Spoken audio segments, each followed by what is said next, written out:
Think we good. I think we good. Let's start this off right, y'all. Yeah.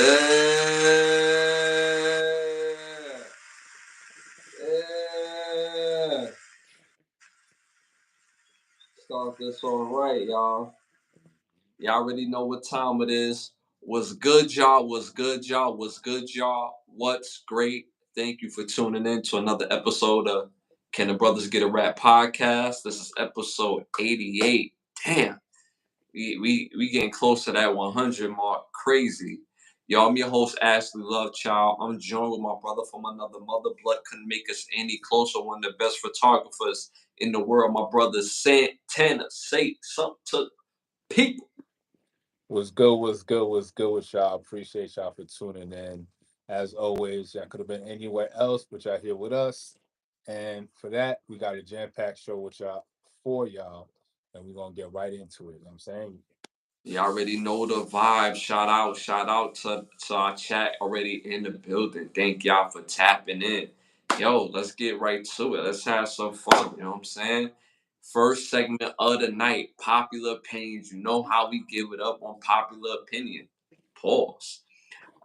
This segment is brought to you by OUV Records. See the hat, the OUV Records. Make sure y'all tap in to OUV Records at OUV Records on Instagram. Stay in tune to the latest music and merchandise. And you see the other hat in the background. The label motto is create, document, and inspire. So again, make sure you tap into the Instagram at OUV Records and stay in tune. First question of the night. And again, y'all, these are the world's questions. Stick to the answers in the questions, y'all. All right? All right, let's do this. All right, so first question of the night. What is the biggest value for a family structure? The biggest value for family structure. Number one, kindness. Number two, respect. Number three, honesty.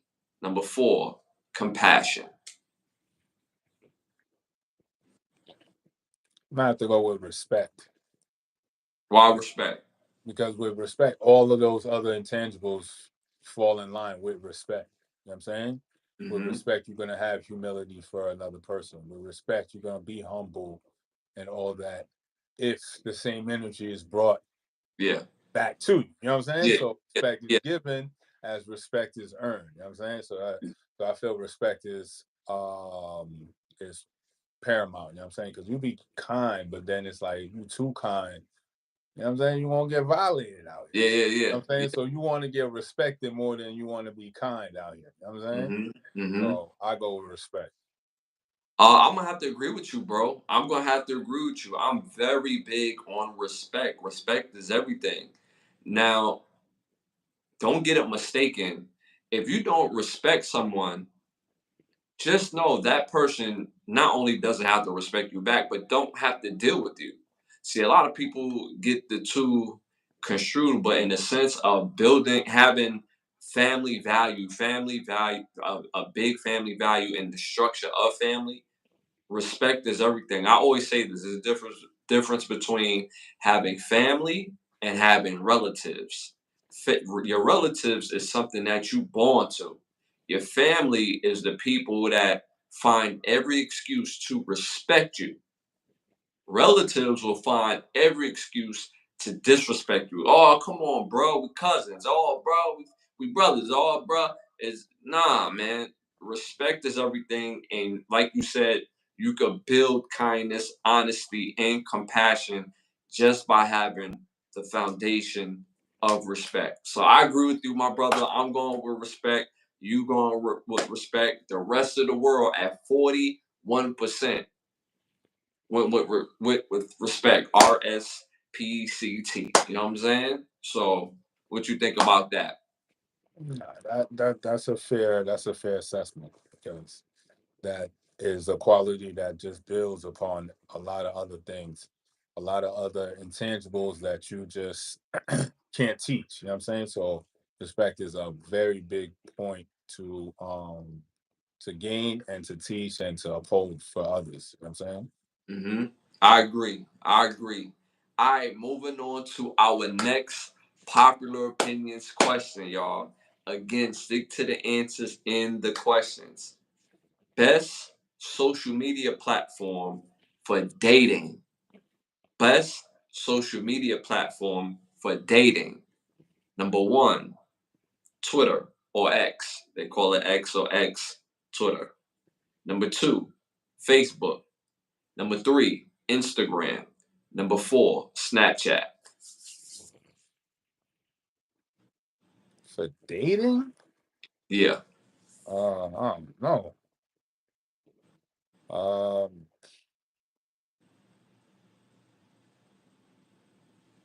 I mean, I'm probably gonna have to say Instagram since it's the most popular out of the social media apps. You know what I'm saying? It's used by countless millions of people. So just if 2% of billion, let's just say a billion people use it, just 2% use it for dating, then Yeah. you know what I'm saying? You coming Yeah. up. Yeah. You gonna land a song or two. You know what I'm saying? So Long, I'm gonna have to go with Instagram, son, because long, of the pool and the how much people is on it. You know what I'm saying? long as you get the two. You know what I'm saying? Long as you get the two. You You know what you I'm real saying? you real go up if you get the five. You know what I'm saying? If you get the increase the five. You know what I'm saying? Get the five, bet it right back. You know what I'm Get saying? the five right back. You know what I'm saying? One Martin said he ain't paying the five. I'm gonna get the five. You know what I'm You ain't saying? paying the increase. He ain't paying the increase. You know what I'm saying? So I so you went with Instagram. In the chat they going with Snapchat. Um,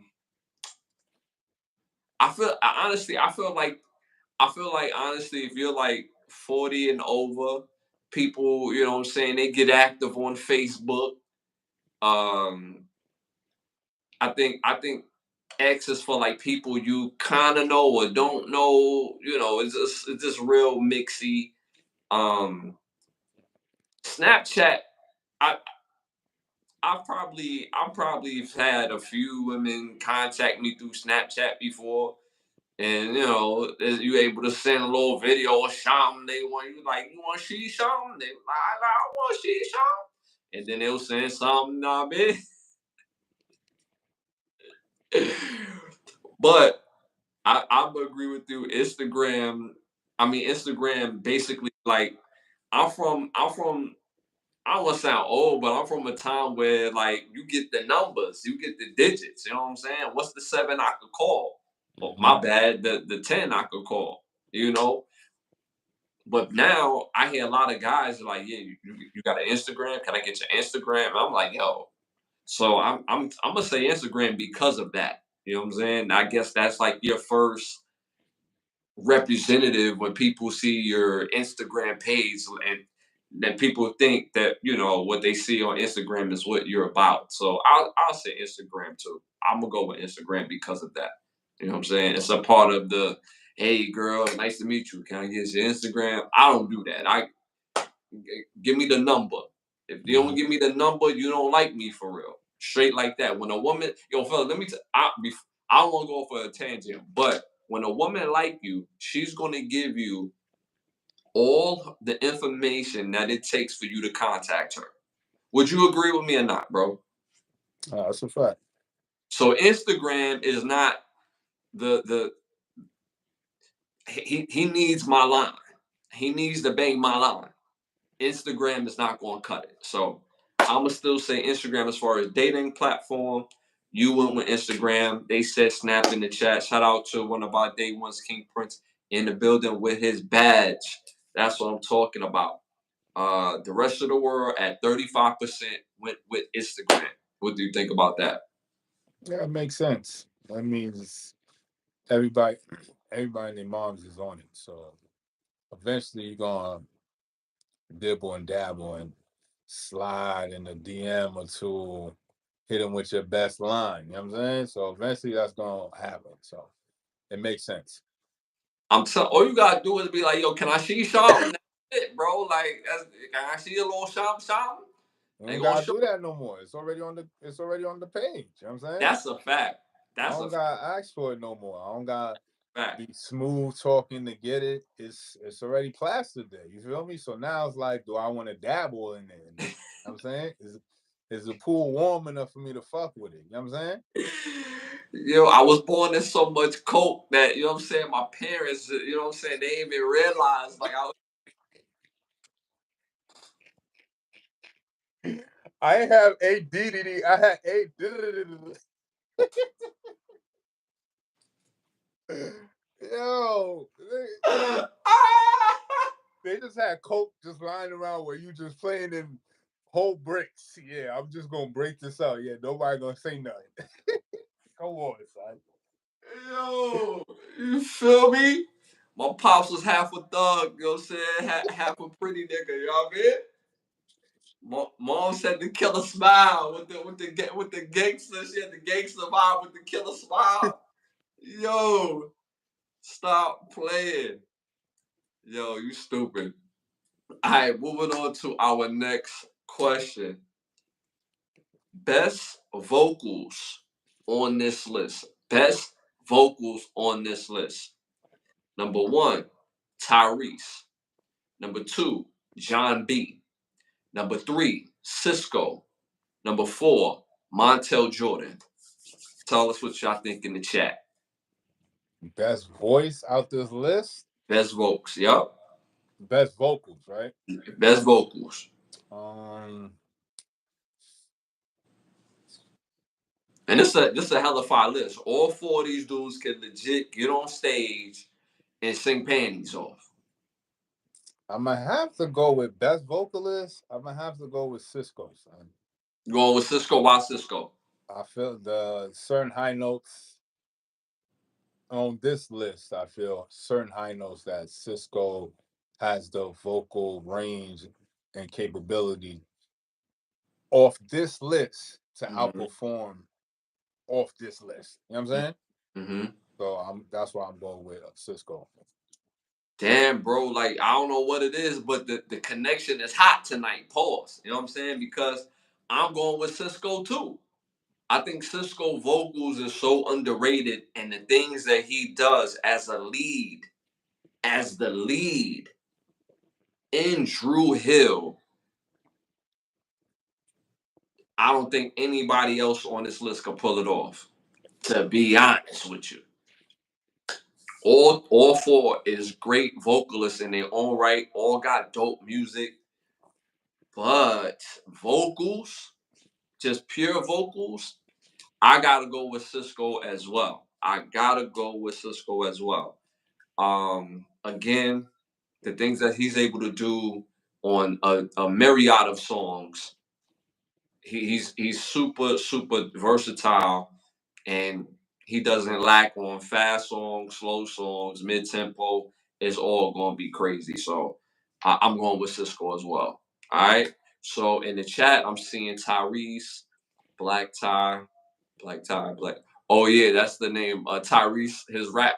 That was Tyrese rap name, Black Tie or Freaky Tie. No, it was Black Tie. It was Black Tie. So they going with Tyrese. Again, I went with Cisco. You went with Cisco. Cisco. The rest of the world at 40%. Cisco. We 3 for 3 so far, bro. 3 for 3. They went with Cisco at 40%. All right, moving on to our next popular opinion questions. And again, shout out to TT in the building. Appreciate you tapping in. Uh, Next question. Best Holly Berry romantic chemistry in a movie. Best Holly Berry romantic chemistry in a movie. All right. So number one, the movie Program, Omar Epps. Right. Number two, Monsters Ball, Billy Bob Thornton. Number three, Why Do Fools Fall in Love, Lorenzen Tate. Lorenzo Tate. Sorry. Number four, Boomerang, Eddie Murphy.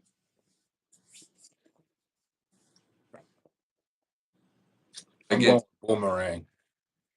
That's the more well, I wouldn't say more believable, but I feel that's the better out of the the choice with Lorenz Tate movie, Why the Fools Fall in Love. Because Yeah, this one is more, you know what I mean? The love actually wins at the end. You know what I'm saying? yeah, yeah, So that's yeah, why it's like, love didn't bring you home last night. yeah. Yo, she was hot. Like, yo, she said, "Love should have brought your ass home last night." You know what I'm saying? Out there stroking Jacqueline. You know what I'm saying? What's up with you, Marcus Graham? Yo. He said, Jacqueline said, "I'm a whole better man. Not all that order you." Smack the taste out of his mouth. That's love. That's Yeah. toxic. But that's love. You know what I'm saying? Not love. Love, nigga.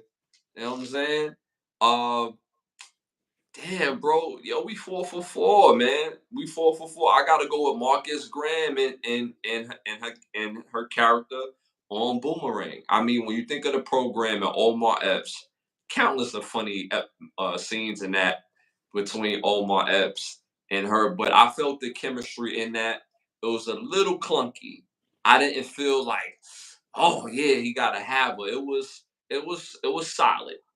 Monsters Ball, I don't even think should be up here, but it's the fact that she got taken down in the movie and they had a little chemistry right then and there, but it's not believable. I just can't believe a dude that looked like Billy Bob Thornton would be able to get a woman like Halle Berry back at that time, especially when I was younger. You know what I'm saying? It's like, whoa, that's not a good mix. That don't look right. Not because it's the color, but it's because Billy Bob Thornton don't present himself as a ladies' man. You know what I'm saying? He's more of a, I'm gonna rock the boots. You know what I'm saying? I'm a, Some Hennessy Black or some yeah, you know what I'm saying? whiskey sour or Yeah, something. You know what I'm yeah. saying? You know what I'm saying? Like I just don't see it, bro. You know what I mean? And Why Do Fools Fall in Love was a great chemistry. But I felt the love between her and Marcus Graham. You know what I'm saying? And the way she stood up for him with Jacqueline and all that. You know what I'm saying? So I'm gonna go with uh Boomerang as well, Eddie Murphy. I'm seeing Boomerang in the chat. Monsters Ball was crazy. Now that's a fact. That scene was crazy. Like, make me feel good. That was a part of why it wasn't believable for me. You know what I'm saying? It was believable, but not like, But anyway, I digress. So again, I went with Boomerang. My brother went with Boomerang. Boomerang in the chat. Monsters Ball. The rest of the world at 39%. Y'all went with Boomerang and Eddie Murphy. What do you think about that? Again, same reasons. Like that's the better choice out of the options we're given. That's the more believable love interest, and the way they played the love interest was between the both characters. You felt it, so it was the better option. You know what I'm saying. Yeah, yeah, yeah. And you know what's crazy? Like, if you think about her movies, she don't have a lot of love interests for real. If you really think about it, because outside of these movies right here, don't laugh, but the next like love interest that she has was her and Samuel Jackson when they played crack addicts in Jungle Fever. Then there's the banker dude in Strictly Business, the movie Strictly Business, and he was kind of corny. Like, that wasn't that believable, but okay. And Rich Man's Wife, you know what I'm saying? Like, I didn't feel the fire and desire in Rich Man's Wife. So, I now that I think about it, her love interest or lack thereof, it hasn't been that many, and she's been doing movies for what, 30 years? So 40, maybe. So, all right, moving on. All right, this is the most serious question on popular opinions. Favorite cereal on this list. Favorite cereal on this list. Of course, I was being facetious, y'all. What do facetious mean? It really don't matter what you say. All that matters what you say in the conversation, Cole. All that matters. Nah, but favorite cereal on this list. Number one, Honey Nut Cheerios. Number 2, Captain Crunch Berries. Number 3, Frosted Flakes. Number 4, Cinnamon Toast Crunch.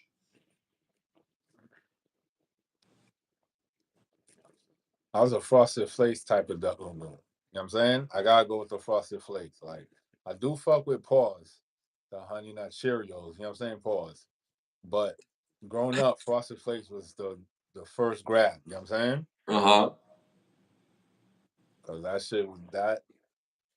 Yo, in the morning, that shit was best breakfast you could grab right before you go to school, or waiting on the bus to go to school. You know what I'm saying? Yeah. 2 bowls or 1 bowl?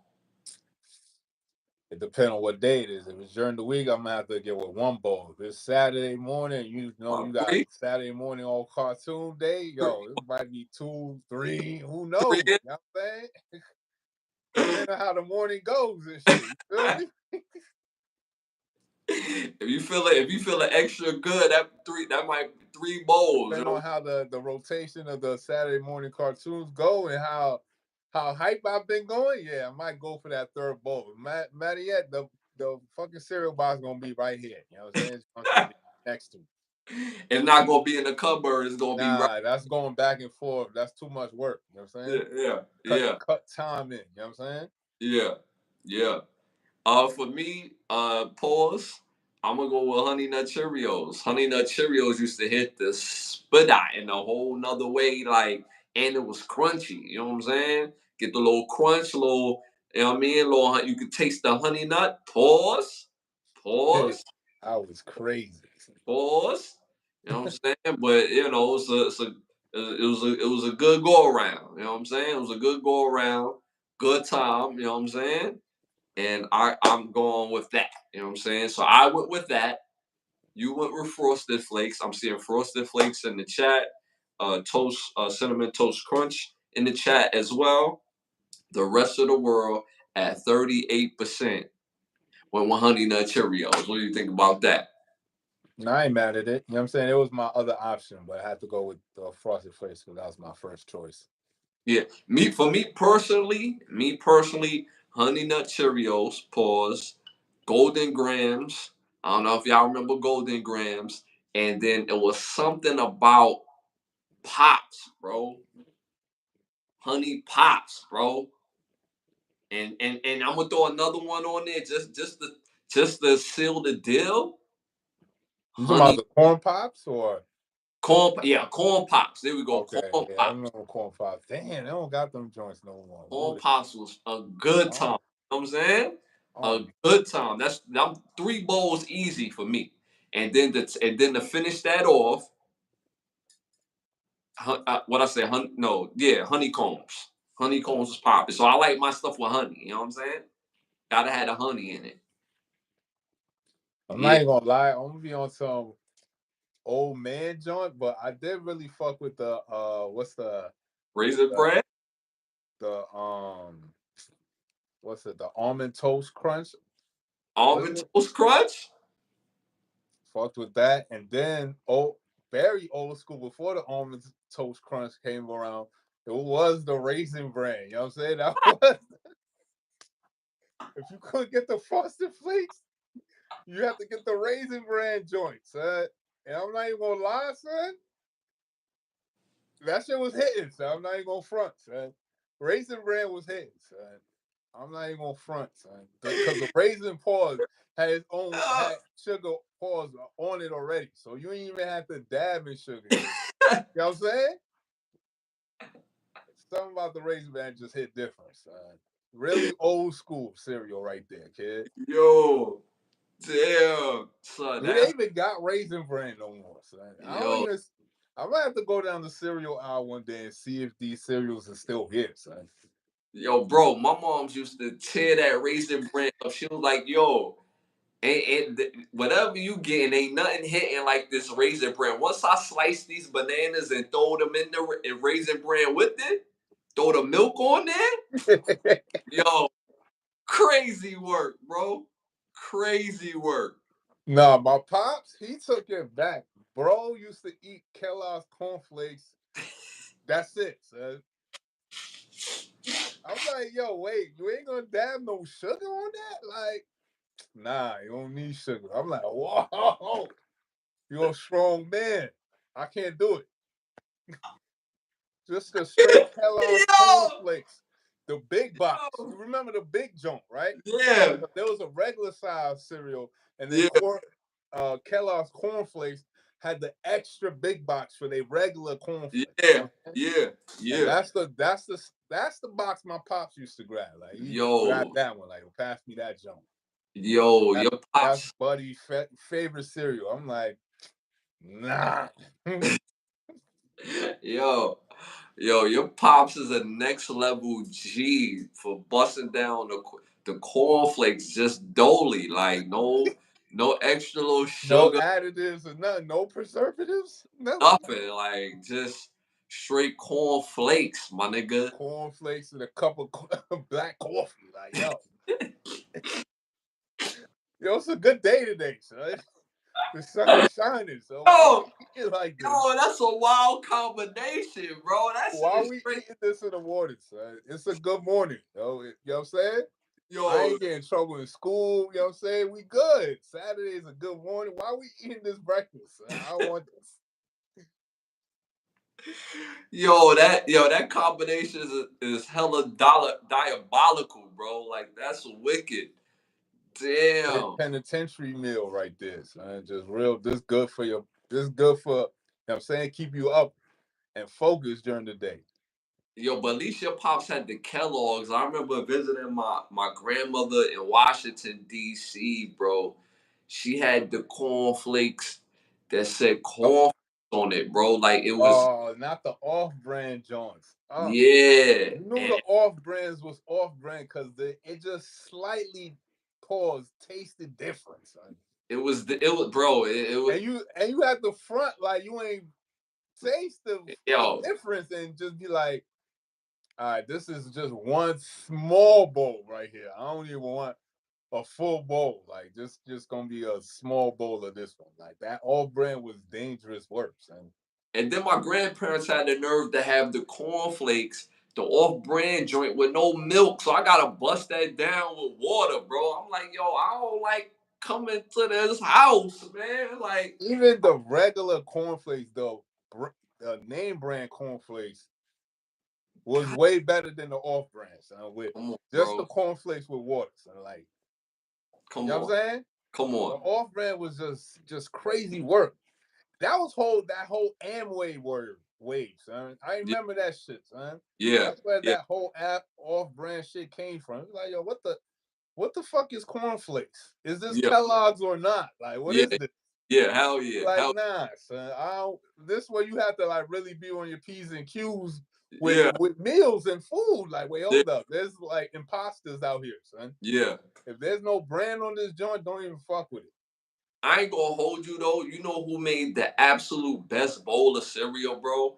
But because they were so hot at that time, like they came out for like a solid 3 years and then they just dipped. Teenage Mutant Ninja Turtles, bro. What they did, they had honey nut, because y'all know I like that honey in my cereal. They had honey nut checks. You know what I'm saying? So this shit was honey nut checks mixed with the marshmallow, like how you got the like the with the Checks me for the with, marshmallow. with the Lucky Charms. You know how the Lucky Charms Yeah, had the yeah, yeah, yeah. was the marshmallow mixed with the honey nut checks, bro.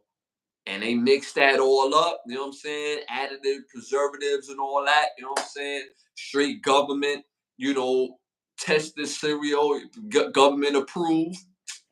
Bro, that cereal was the absolute best, but cereal was 4.29. You know what I'm saying? Back in the early 90s, we didn't have 4.29 for the cereal, you know what I'm saying? We didn't have that, you know what I'm saying? So we had to do the 250 for the Captain Crunch berries or the King Vitamin. You know what I'm saying? We had to get those, you know what I'm saying? Frosted Flakes. You know what I'm saying? That's how we had to give it up. Yo, shout out to Rowan Jack, one of our day ones in the building. You already know. Thank you for Out. as usual. He says cinnamon toast crunch, turn the milk green. Yo, and that milk, that used to be the best part of the cereal because that milk that you get all that cereal and that milk, get all the flavors, and you take that down. Pause. Good That's time. why it was certain cereals that had that made the milk better. You know what I'm Yeah, saying? yeah, So don't just facts. go after all kind of cereal. You know what I'm saying? Like certain cereals was good to eat dry, other cereals was good with milk. You know what I'm saying? You just had to know the difference. You know what I'm saying? Yeah, yeah, that's a fact. And all the cereals on this list, you could dead ass eat the whole box if you really feel up to it. You think we had a degree in all these cereals we talking about? They You had this shit down to a science. had this down to a science. You would have thought they was professors from Harvard. You know what I'm saying? Yo. All right, moving on to our next segment. Hollywood need to ask us. All right, so you want to start this one off? Nah, you can start this one off. I'm still debating on my John. All right, so Hollywood need to ask us. I want to see a movie, not a series. I want to see a 2.5 hour movie on the birth of ESPN. I remember when I was a kid and we didn't have this thing called cable. We had local channels, and the local channels was popping. You had our TV shows, our TV shows. We had shows that we could watch music acts perform. We had shows where we could watch wrestling, and we had channels where we could watch Friday night movies. And it didn't get no better than that. Then all of a sudden, when I was a little kid, they had something called cable.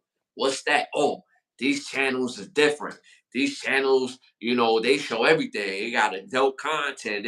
You could be watching the same thing, but you might see a little pop out. You know what I'm saying? You watching this over here and this and that going on, but it's only four real channels that's really popping. You know what I'm saying? You got your regular joint, but they got this thing called HBO. HBO is the new wave, Showtime, new wave, Cinemax, wave. I think it was the movie channel that came out with that original wave. So when cable first came out, they was missing what? Sports.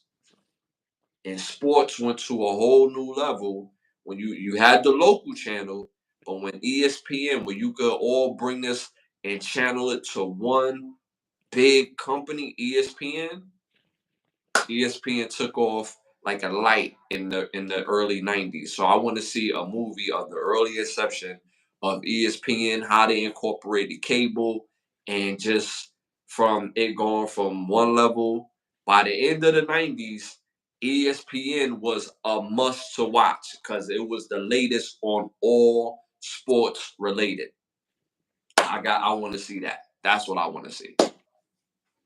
All right, yeah. ESPN was definitely a pivotal time, and it's still a huge market. So to see where they how they began, that would be dope to see somebody's idea. Like, yo, what if we just have a show talking about sports? Man, that's stupid. Nobody gonna watch that. Yeah, Say yeah, just to see to go back and forth and then to find out like nigga, it's the greatest show on earth. You know what I'm saying? Like, but before it was probably somebody's idea that didn't think to speak up about it. You know what I'm saying? yeah, yeah. So that's dope too. That's dope. That'll be lit. Well, And then my shit on some freestyle shit. You know what I'm saying? Well, what was you about to say? now I'm saying ESPN got so damn big that they got pause. They got several channels of ESPN. They got ESPN one, two, three, ESPN College. They got ESPN this and that. Cause I remember there would be times where when I was younger, if it was baseball season, they show all baseball highlights. I'm like, damn, I gotta wait like a whole 15, 20 minutes to get to football or basketball, to a sport that I like to watch. So it's on a whole nother level now. But yeah, go ahead though. My bad. Facts, facts. All right, so my Hollywood need to ask us. I want to see. I want to see a series on. I want to see a series on contracts, but I want the series to be focused on as if the contract is alive itself. So now the contract will be narrating what the contract is about and who are the parties coming in together to get the contract signed. So you Okay. don't really know who the parties are. You just know what the contract is being drawn up, and you're us as the viewer is only getting the side from the contract. You know what I'm saying? Uh-huh. But a lot of contracts out here that we don't know nothing about. You know what I'm saying? Yeah. Just be a lot of weird stuff that be going on, and we just be left in the wind and don't really fathom and understand the magnitude of certain situations. So I would love to see a pure writing, pure thought process, pure creativity to bring this type of idea out where we're seeing a version of a series or a movie, however y'all want to put it together, but it's from the uh well, we can't say eyes because it's inanimate, but it's from the viewpoint of the contract itself. You know what I'm saying? So whether it be an insurance contract, whether it be a NFL contract, NBA contract, whether it's an NDA clause, you know what I'm saying? Like whatever contract it is, what is the what is this? The prenuptial, you know what I mean? Marriage contract. You know what I'm saying? All types of contracts that's gonna bring a varied and myriad of different people together. So you're now just seeing, so matter of fact, it could be a series. So this will be an anthology. Each episode, you're seeing the contract being drawn up. Now you're seeing the people come together. You hear one side, hear the other side, and then you try to figure out what the hell is going on. But the contract itself is like stating, like, yo, this is how it's supposed to be.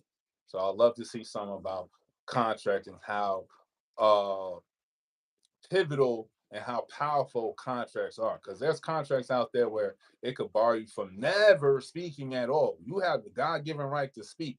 But if you sign this contract, it's over for you. You know Mm-hmm. what I'm saying? So it's showcasing how powerful contracts are.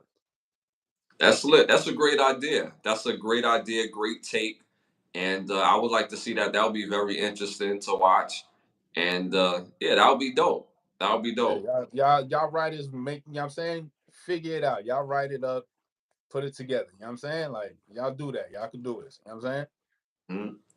All right, moving on to our next segment. Y'all make sure to tap into the memberships. We have memberships available, gold, platinum, family, and day ones. There's links in the bio, links in the community page. So make sure you tap into the memberships. You get your badges when you post comments, and it helps with the show. We love, and we appreciate you supporting our show.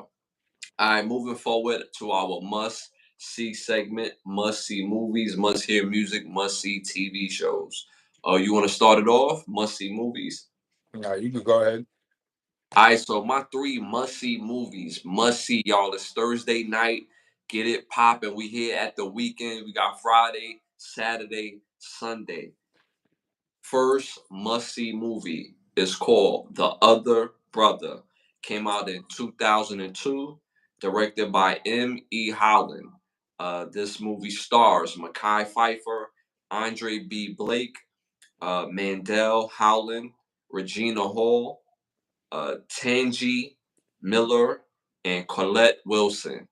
Fire movie about a brother coming up coming of age as a grown man, but he admires his brother, well, somebody that he view as a brother, on how much of a ladies' man that he is. So every time he's around them, he soaks up game, and then you have to see the rest of the movie.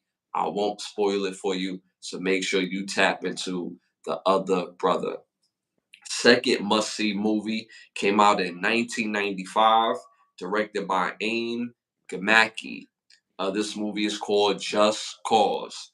This movie stars Sean Connery, Lawrence Fishburne, Blair Underwood, Ed Harris, Scarlett Johansson, Ruby D, Tara Hicks, and Ned Beatty.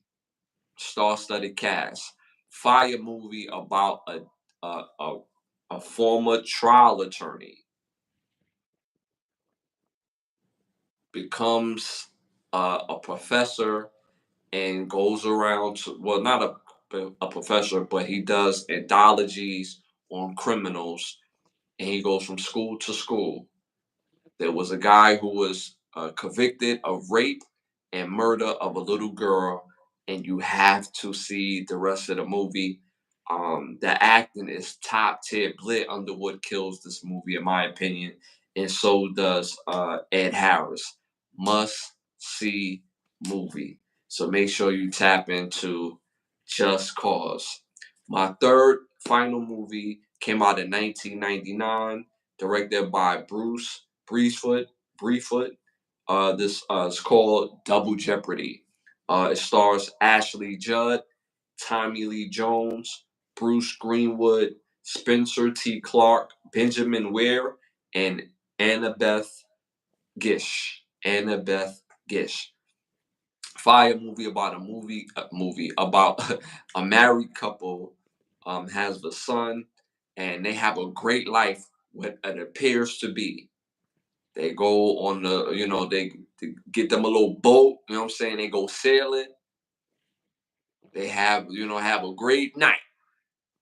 Wife wakes up, and you have to see the rest of the movie. I won't spoil it for you. Great movie. Make sure you tap into Double Jeopardy. So again, my must-see movies is The Other Brother, Just Cause, and Double Jeopardy. Make sure you tap into those movies.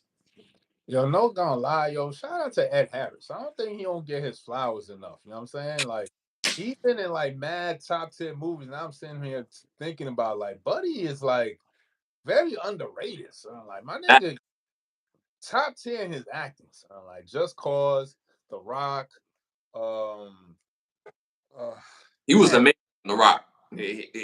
but he had a multitude of movies before that. Oh, uh, The Abyss.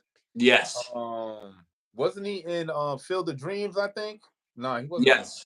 Yeah, he Yes. was in Field of Dreams. Man, Mm-hmm. just top tier, son. He really up there with the Kevin Costners, like yeah, Snowpiercer, Rowan Jack. Like that's in his later years, but like yo, just True. really fire like discography of work. So like his movieography of work is just up there, son. Like shout out to Ed Harris, son. No, you know what I'm saying? Bro, bro, because you had mentioned that, I'm looking at his movies and you're spot on. Gravity was excellent. Eye for an Eye, Mm, those movies, bro. yeah. Eye for an Eye is one of those. We shouldn't even been watching that type of movie. You know what I'm saying? We had no business watching that movie. So. Bro, that movie is on a whole nother level. That's up there with 8 millimeter. It's Yeah. that, yes. Field the Dreams, Just Cause, uh, what else? National Treasure, bro. Oh yeah, National Treasure. He had some shit with wasn't he with Richard Gere or some shit? He was chasing the nigga. Nigga was like some not like a fugitive, but he was like a suspect in some murder. And I think Ed Harris was chasing the nigga, some shit like that. But he was able to finesse him and stay like one step ahead of him to like figure out like it wasn't him who was getting framed for the murder or something. I don't know if it was him, but I'm just saying Ed Harris is a lit dude, son. Yeah, And yeah. his series on whatchamacall on HBO, the what was it? Oh my god, about the robots. God damn it. Westworld. Westworld. Fire in Topic. Westworld. He was Yeah. fire in that. You know what I'm saying? So again, shout out to Ed Harris. You know what I'm saying? And again, he had the right stuff. He had like I said, National Treasure. I'm not crazy about Pain and Gain, but that was big. But the That's first right. The Firm, yep. Radio, Oh, Radio, yep. Radio was Radio, Apollo 13. He bodied Apollo 13. Truman Show, I forgot he was on Truman Show, yep. Truman Show, and then you got Top Gun Maverick. Oh yeah, he was dope in Top Gun. Yo, I watched Top Gun Maverick like 4 times. So that shit was like lit. It just let me know, like, in all honesty and real shit, real spit, like America's the only country with with an air force that actually has dog fights or have like people who fought in, you know what I'm saying, in the air with other people. You know what I'm saying? Mm-hmm. Like we the only nation that has that left. Like, you know what I'm saying?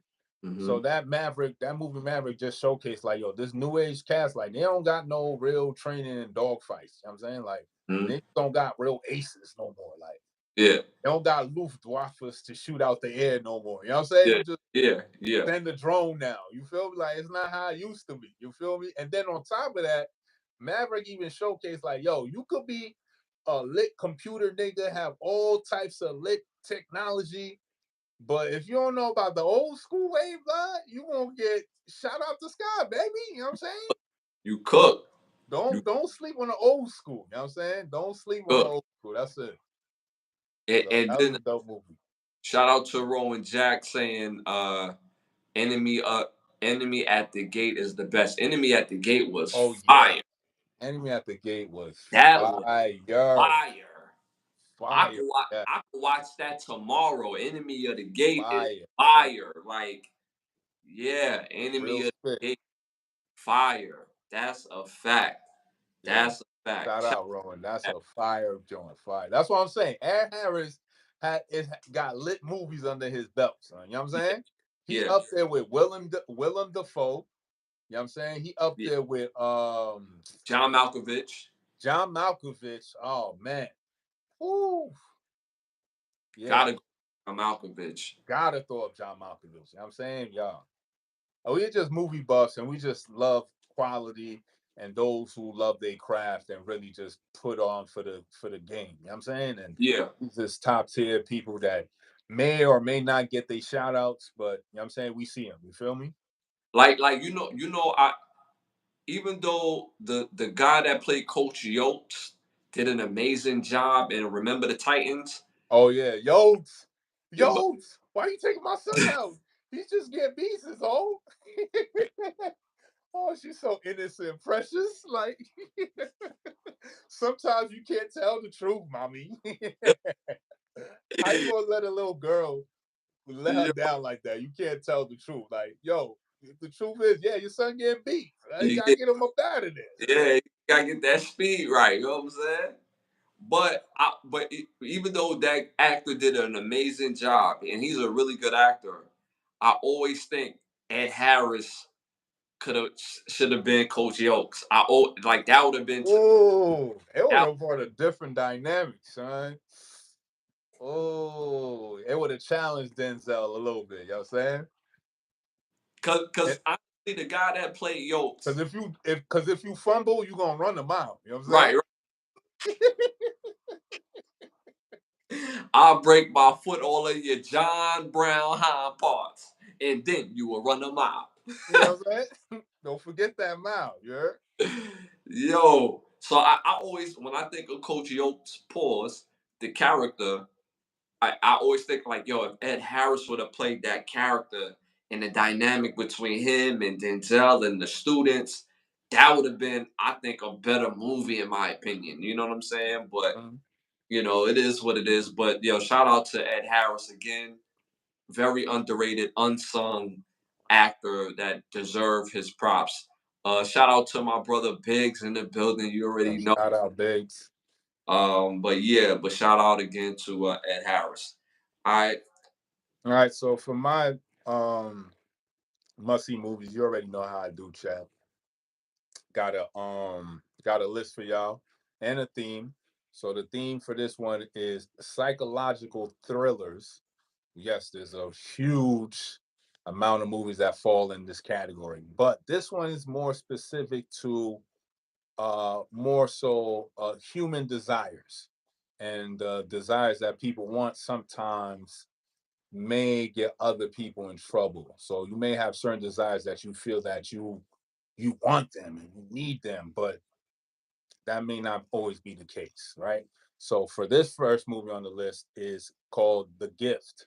Came out in 2015, stars Joel Edgerton, Jason Bateman, Rebecca Hall, Allison Totman, Nash Edgerton, David Dean, Bo Camp, Bossy Phillips, and Wendell Pierce.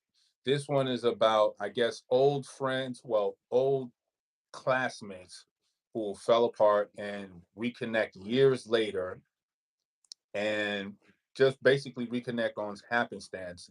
and you got to watch the rest of the movie to find out what happens. Very, very creepy. It just makes you think like, yo, what if that person that you slimed in fifth grade comes back on you again? You know what I'm Yeah, saying? yeah. I like that cast though. The names that you name, Fire cast. You know what I I'm saying? like. Jason Bateman was on his shit on this one. You know what I'm saying? Like, he's another one who like gets movies and like is kind of quirky and like that weird, lame. He looked like he can't fight and contain himself. But in Mhm. this movie, he comes off and gives off that energy. But then when he runs into his old classmate, bro, Buddy just flips the script on you. You know what I'm saying? Yeah, Had me like, oh damn, yeah, I would not like you in elementary school neither, bro. We would probably have to fight. You know what I'm saying?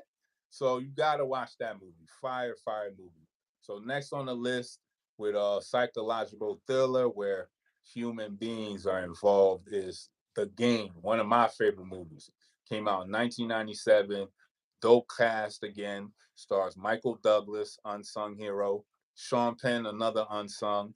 Deborah Kara Unger, Harris Savadas, Tamis Reborn, Scott Hunter McGuire, Charles Martinet, Armin Mueller Stahl, Tommy Flanagan, Peter Darnett, Anna Katrina, and Trish Somerville. Movie basically is about what do you get somebody for their birthday who has everything. So it's about Michael Douglas's character, who's this shrewd businessman who's rich beyond. They don't even say how rich the buddy is. Just know he bought. You know what I'm saying? And mhm, his estranged brother comes back in his life, and he decides like, "Hey, bro, I'm gonna get you a gift, but you know what? It's gonna be a little different." And he didn't really explain the rules to him. And you gotta watch the game to find out how the rules is played. You know what I'm saying? Fire movie. The premise is dope. Acting is amazing, and it just kind of makes you think about, is my life really a game? Think about it. Next and final on this list is The Black Swan. It came out in 2010, stars Natalie Portman, Mila Kunis, Vincent Castle, Winona Ryder, Barbara Hershey, Benjamin Millipede, Sebastian Stan, Sarah Lane, Charlotte Arnofsky. It's about basically if you're an athlete, you can understand this as being an athlete is when you know you at that last leg of your what you got left in the tank, but you see the new cats coming up, but you still feel you still got it, but you yeah, don't really got it no yeah, more. You know what I'm yeah, saying? yeah. But you hanging on by a thread. You know what I'm saying? But this is basically on the aspect of ballet. So we have Natalie Portman's character, who was the top tier ballet of her school, and she's done amazing opera houses and all over. But guess what? Father Time waits for no one, and creepily coming up, and she's missing steps, and she don't got that no more, and she can't handle it. And Miley Kunis's character is the young up and coming star. You know what I'm saying? She getting on the love that Natalie Portman used to get. So you got to find out how she deals with it. And, women can't deal with that. So very intriguing how she deals with it. So these are fire psychological thrillers. I feel as though each and every one of these movies give you a different take on the mindset of how far people will go to do certain things, right? So these movies are The Gift, The Game, and The Black Swan. Funny enough, all of them is duh. You know what I'm saying? I ain't even peeped that till just now. You know what I'm saying? Swaggerlicious shit. You know what I'm Yeah, saying? yeah. But I ain't even mean that neither. You know what I'm saying? That's another remix on the remix. Yeah, yo, those are some fire movies. Make sure y'all tap in. Again, it's Thursday night. Tap into them joints Friday, Saturday, and Sunday. You got 6 must see movies, so tap in. All right, moving on to our must hear music. Get your playlist right. This playlist is these 3 songs that I'm going to tell y'all is from DJ Clue mixtape, The Professional Part 2. So add these to your playlist, especially if you feel like you're an authentic hip hop head, especially if you like the music from the 90s. So if you're an authentic hip hop head that love that hip hop sound from the 90s, these three songs are must have on your playlist. Number one, Coming to You, Beanie Siegel featuring Freeway. Number two, Fantastic Four, Part Two, The Locks, Nature, Fabulous, and Cameron. Fire song. That song is I st- I bumped that song so hard when I was a kid. I still know the words word for word still to this day. Especially I know everybody's parts. I'm bugging. Not especially. I know everybody's parts on that song. It's crazy.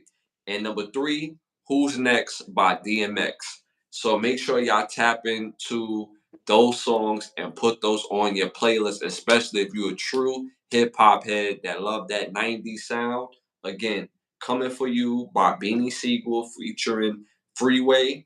Number two, Fantastic Four Part Two features The Locks, Nature, Fabulous, and Cameron. And number three, Who's Next by DMX. You got a classic show for us? Not a classic show, but this is a fire show you need to watch, regardless of classic or not, because it's still on now. I don't know if it's gonna have a third season, but the two seasons it got is crazy. You know what I'm saying? The show is called Hunters. Came out in 2020. Again, it has two seasons thus far. You can catch it on Amazon Prime.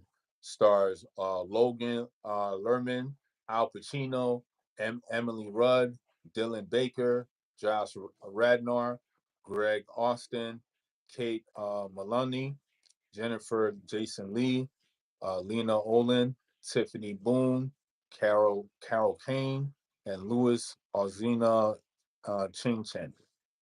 So this series is about a world where you know what I'm saying, where a certain somebody that supposedly died in World War II, well, did not die in World War II and escaped. And these certain individuals are called hunters because they hunt top Nazi SS officers who escaped during World War II. It's a fire series. Like it's a crazy premise. It just makes you think like we know it's not true, but it kind of makes you think like the story behind the certain someone's death is kind of like the same story they told us about Osama. We just don't know. We ain't seen no evidence. We just gotta go by their word. And they ain't even show us no body. You know what I'm saying? So it's like, oh yeah, we burnt it. Oh yeah, we tossed it over the ocean type shit. So it's like, I mean, I'm not no conspiracy theorist or whatever, but when you start throwing gems out there like that, and then you have the already known storyline that's already given to us, and it's already questionable, and then you just, you know what I'm saying, you throw jabs at the story and just poking holes at it, and it's just, again, this is a fire ass series. You gotta watch it. It's a dope. Al Pacino's lit in this, even in his old age. Buddy is still a professional now. You know what I'm saying? Like, damn, he doing his thing. You Yeah, know what I'm saying? yeah, He like 85, bro. yeah. Like, Gang. still doing it. So Yeah, you gotta give it up for Al Pacino. He's still out here. He gonna be running these scenes down till he 100. You know what I'm saying? yeah. Facts. You know what I'm saying? On his Mike Lowry shit. You feel me? So gotta check out Hunters. Again, it's two seasons. I believe it's slated for a third season, but it's on Amazon Prime right now, and you could go watch it. Make sure y'all tap into Hunters. All right, my classic show is one of them. There's one of them sitcoms, y'all. Y'all know I love me a good sitcom. A Different World Mm, has seasons. Came out in 1987. These seasons are so powerful. You gotta remember, this was back at the time when seasons used to be about 24, 25 a season. So you got 6 seasons of those type of numbers, and the message and the image of melanated kids, cool hip hop in college and going through college, getting an education, getting life experiences, learning how to love, learning how to just be individuals and learning themselves.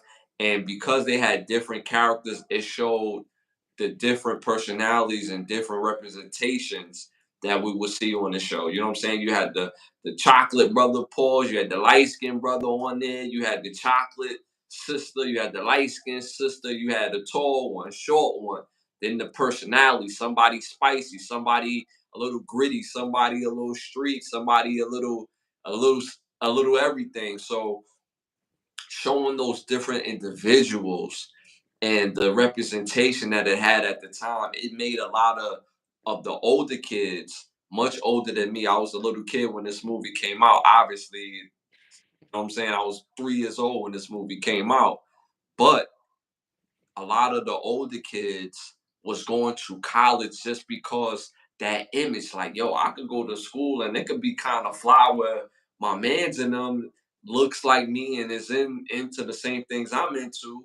And then we got all these girlies that fly and all about getting an education and being able to get a good position after we graduate, like just really having a circle of group that is educated and is on the move to doing something different.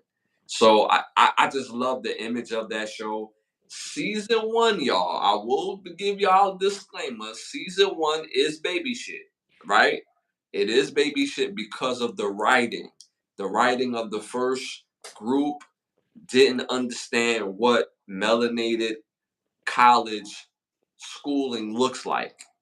So when they switched to the queen Debbie Allen, who became the director of the show in the middle of season two, it took that show from one level to a whole nother level. It it was vibrant. It was just that it because season one had a decent theme song, and it went from that you know that salve type of jitterbug type of music to you bringing Aretha Franklin running on vocals on the theme song. So it took the show to a whole nother level. So make sure y'all tap into a different world. You can catch it on HBO Max and Amazon and several other social media uh, on several different media platforms. So make sure again y'all tap into a different world. And the best season might add has to be season four. It's this from season four and on.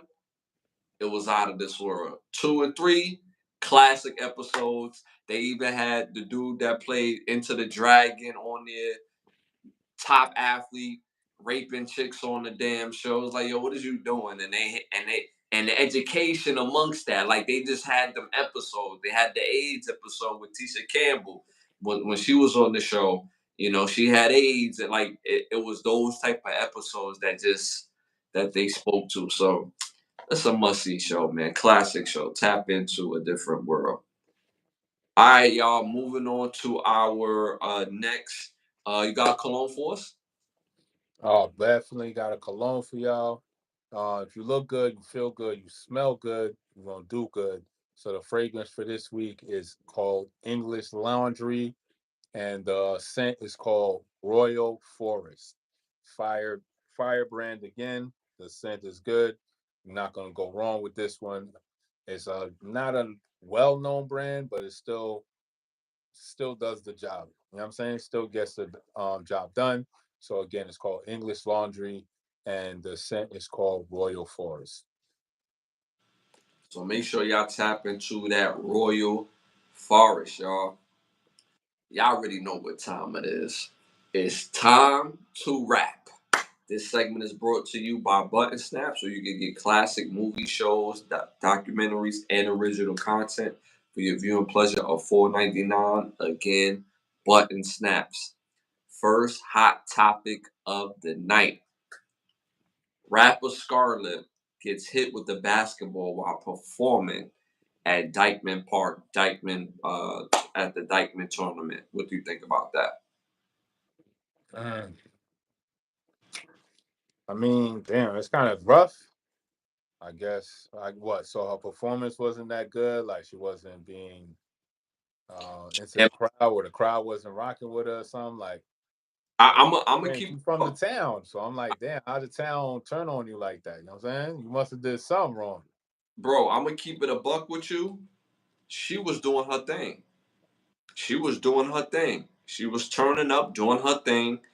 I felt like it's a case of hate because now when she turns her back and she's performing, she giving that energy. Some sucker threw a basketball, like, and it had to be one of the players. It had to be somebody on the court or who had access to being on the court. Because remember, when she's performing, only players could be on the court. It's not like the crowd have access to her or whatever. So they didn't have the camera angle to show the person who hit her with the ball, but somebody and it hit her in the back of the head. So Wow. yeah, so somebody was hating that like that hard to do that. And she like you said, she's from the town. I think she's either from Brooklyn or the Bronx, if I'm not mistaken. I think she's from the Bronx, if I'm not mistaken. Mistaken. Dykeman, she should get love in Dykeman. Like, you know what I'm saying? Even if she's from Brooklyn, she should still get love in Dykeman. She's still from the town, it's still the city. So for people to do that, or for somebody to do that, I just felt like it was a case of hate because she was having a good performance. Yeah, it sound like some hate going on because I don't really hear any like negative reviews or bad press on her. So again, you from the town, so you're supposed to get love from the town. So it's like that really just sounds like one person hating for whatever reason. You know what I'm saying? Hmm. Hmm. Doesn't reflect the whole city. And to her credit, she didn't shut down the performance. She looked back and was like, "Yo, that was kind of sucker." Didn't say nothing, but you could see the look in her face saying that. And then she just kept on doing her stuff. But that throws your mojo off a little bit. You know what I'm saying? New So York fit, like yo, I'm gonna handle it when I handle it. Right yeah, now, we're into this money on. So yeah, yeah. You know what I'm saying? So, but it was still very sucker. Whoever did it, you're a sucker, man. That's super whack. Uh, Rowan Jackson, the coach's wife. In New York City, the wives don't even have access to the court. You know what I'm saying? Like New York City is a whole. It's not even a real place. But the way we do tournaments, and when there's a crowd, they really keep the crowd separated from the players. You know what I'm saying? Because people really get into them games, so you got to keep that separate. yeah, You if know, you fuck up and miss a shot, somebody from the crowd might take you out. You know what I'm saying? it's real. It's real. It's real business. It's real business. All right, moving on to our next hot topic. Um, Shout out to Arizona football team. I'm know I'm gonna tear his name up. T. Toretto McMillan had an outstanding game. The wide receiver versus New Mexico. This man had 10 catches for 304 yards and 4 touchdowns. What do you think about that? Come on, son. Where my finesse players at? Like where my DBs at? Yo, where the corners at? Son, what's going on? Where the free safety at? Like 10 grabs for 300 yards is insane. Son. Four Like touch, 4 touch, nah, come four. on, Mexico. Y'all could do better, yo. I know y'all went to camp and y'all made sure y'all had a schematic going on and you put your best players on the field. You can't tell me you put your best players on the field and this is what happened from one player. Like, nah. Shout out to him though, you know what I'm saying? But yeah, I play defense, so we just can't let that rot. You feel me? Like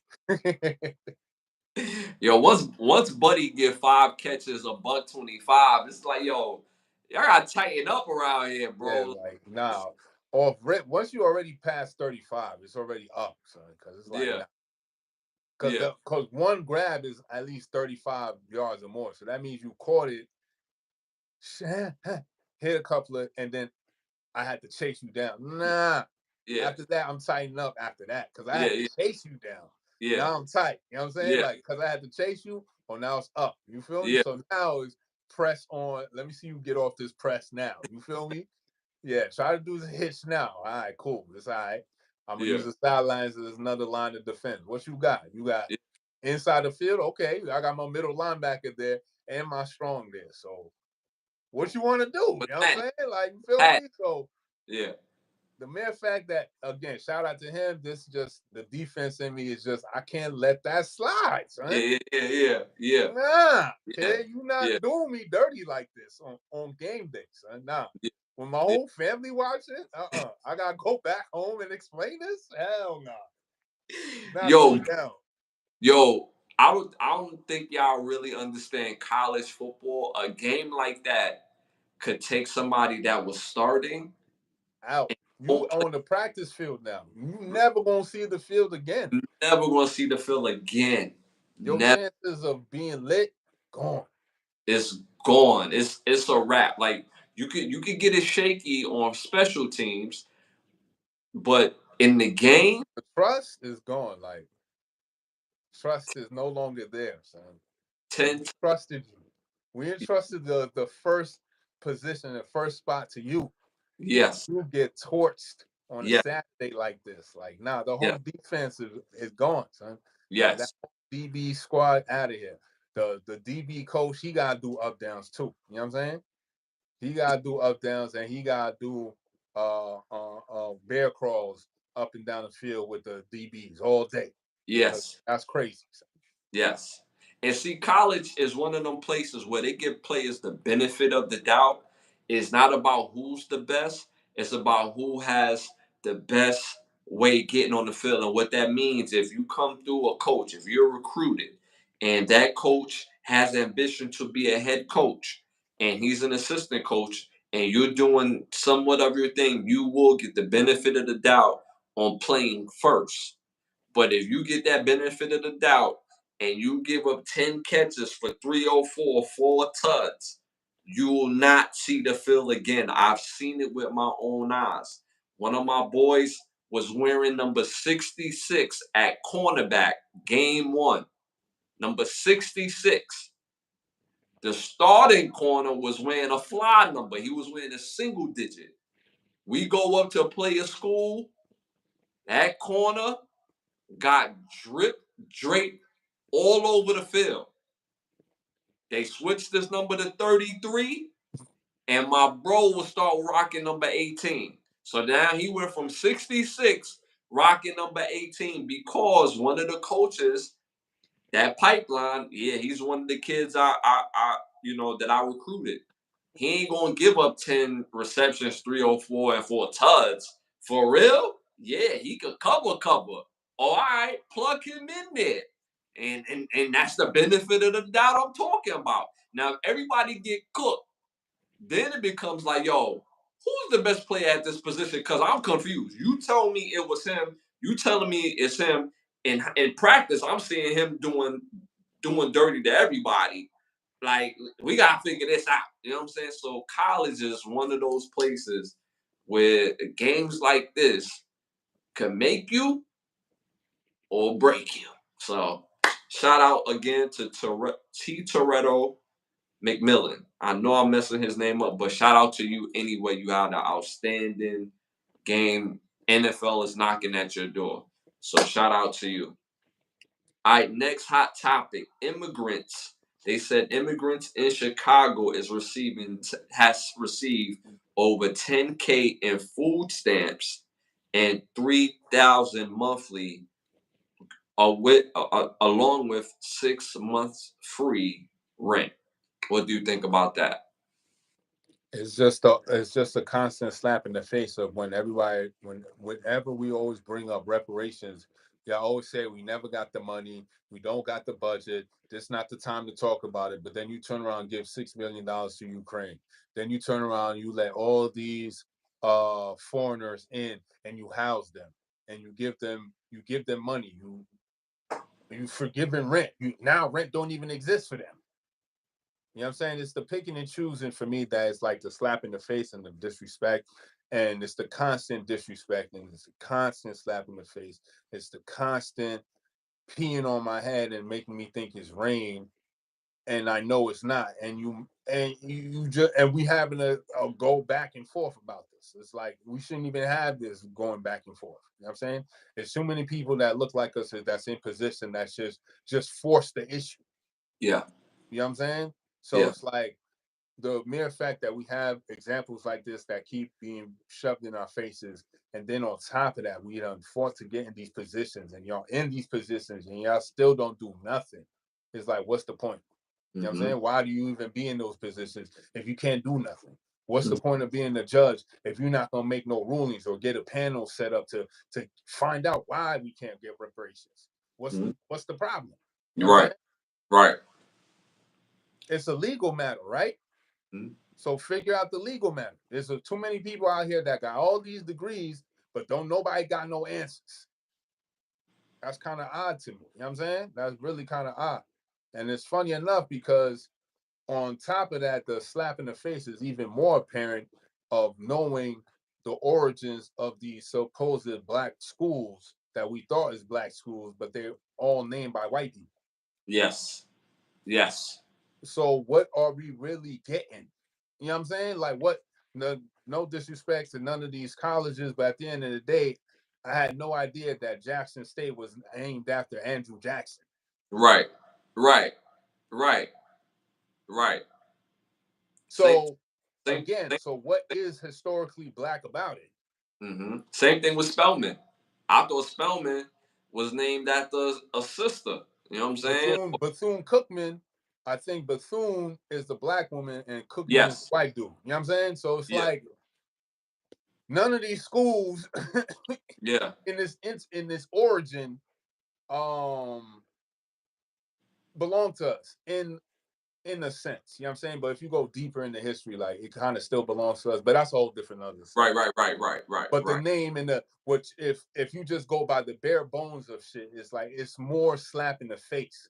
And then Yeah. we have our own people holding these degrees up, but you still don't do nothing for niggas. Like, you know what I'm saying?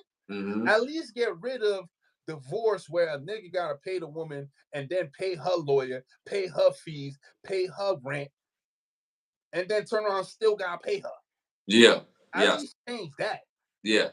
You feel me? Like that don't even have to be about reparations. That don't even have to be about black people. That just has to be about helping a fellow male individual that falls in love and then gets finessed. Yeah. Why does he have to go through the shit when we have many people have done it before that we could just implement certain things to situate that? Mm-hmm.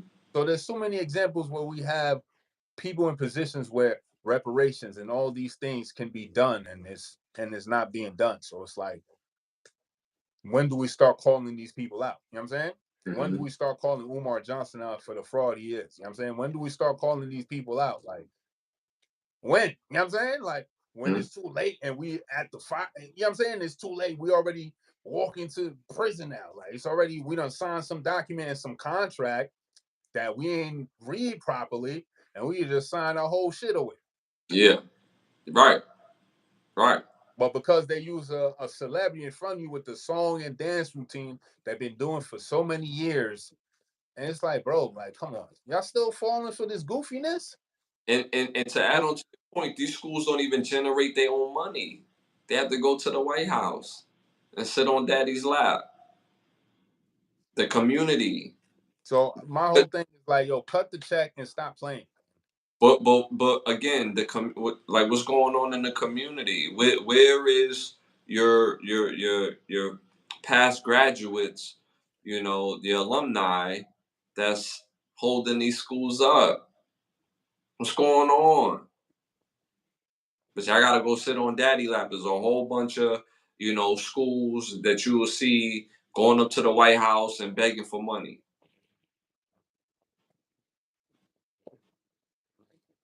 And there's a reason why they up there begging because the schools are not ours. But a school like Bethune Cookman, you would think having so much prestige in a neighborhood that could change a whole neighborhood around based in the area where it's at. It's in the ghetto of ghettos, bro. It's in the hood. It's in the hood. Jackson State. In the hood. Yeah, you get your high learning, all right. You know what I'm saying? You know what I'm saying? They'll break into your car. You Take your gonna gun. learn. You gonna learn today. You know what You're I'm going saying? to today. You know what I'm saying? All these schools. So these schools, it's not ours. Like We keep dancing around the conversation, but my bad. I was just adding to what you were saying. But yeah, nah, that's it.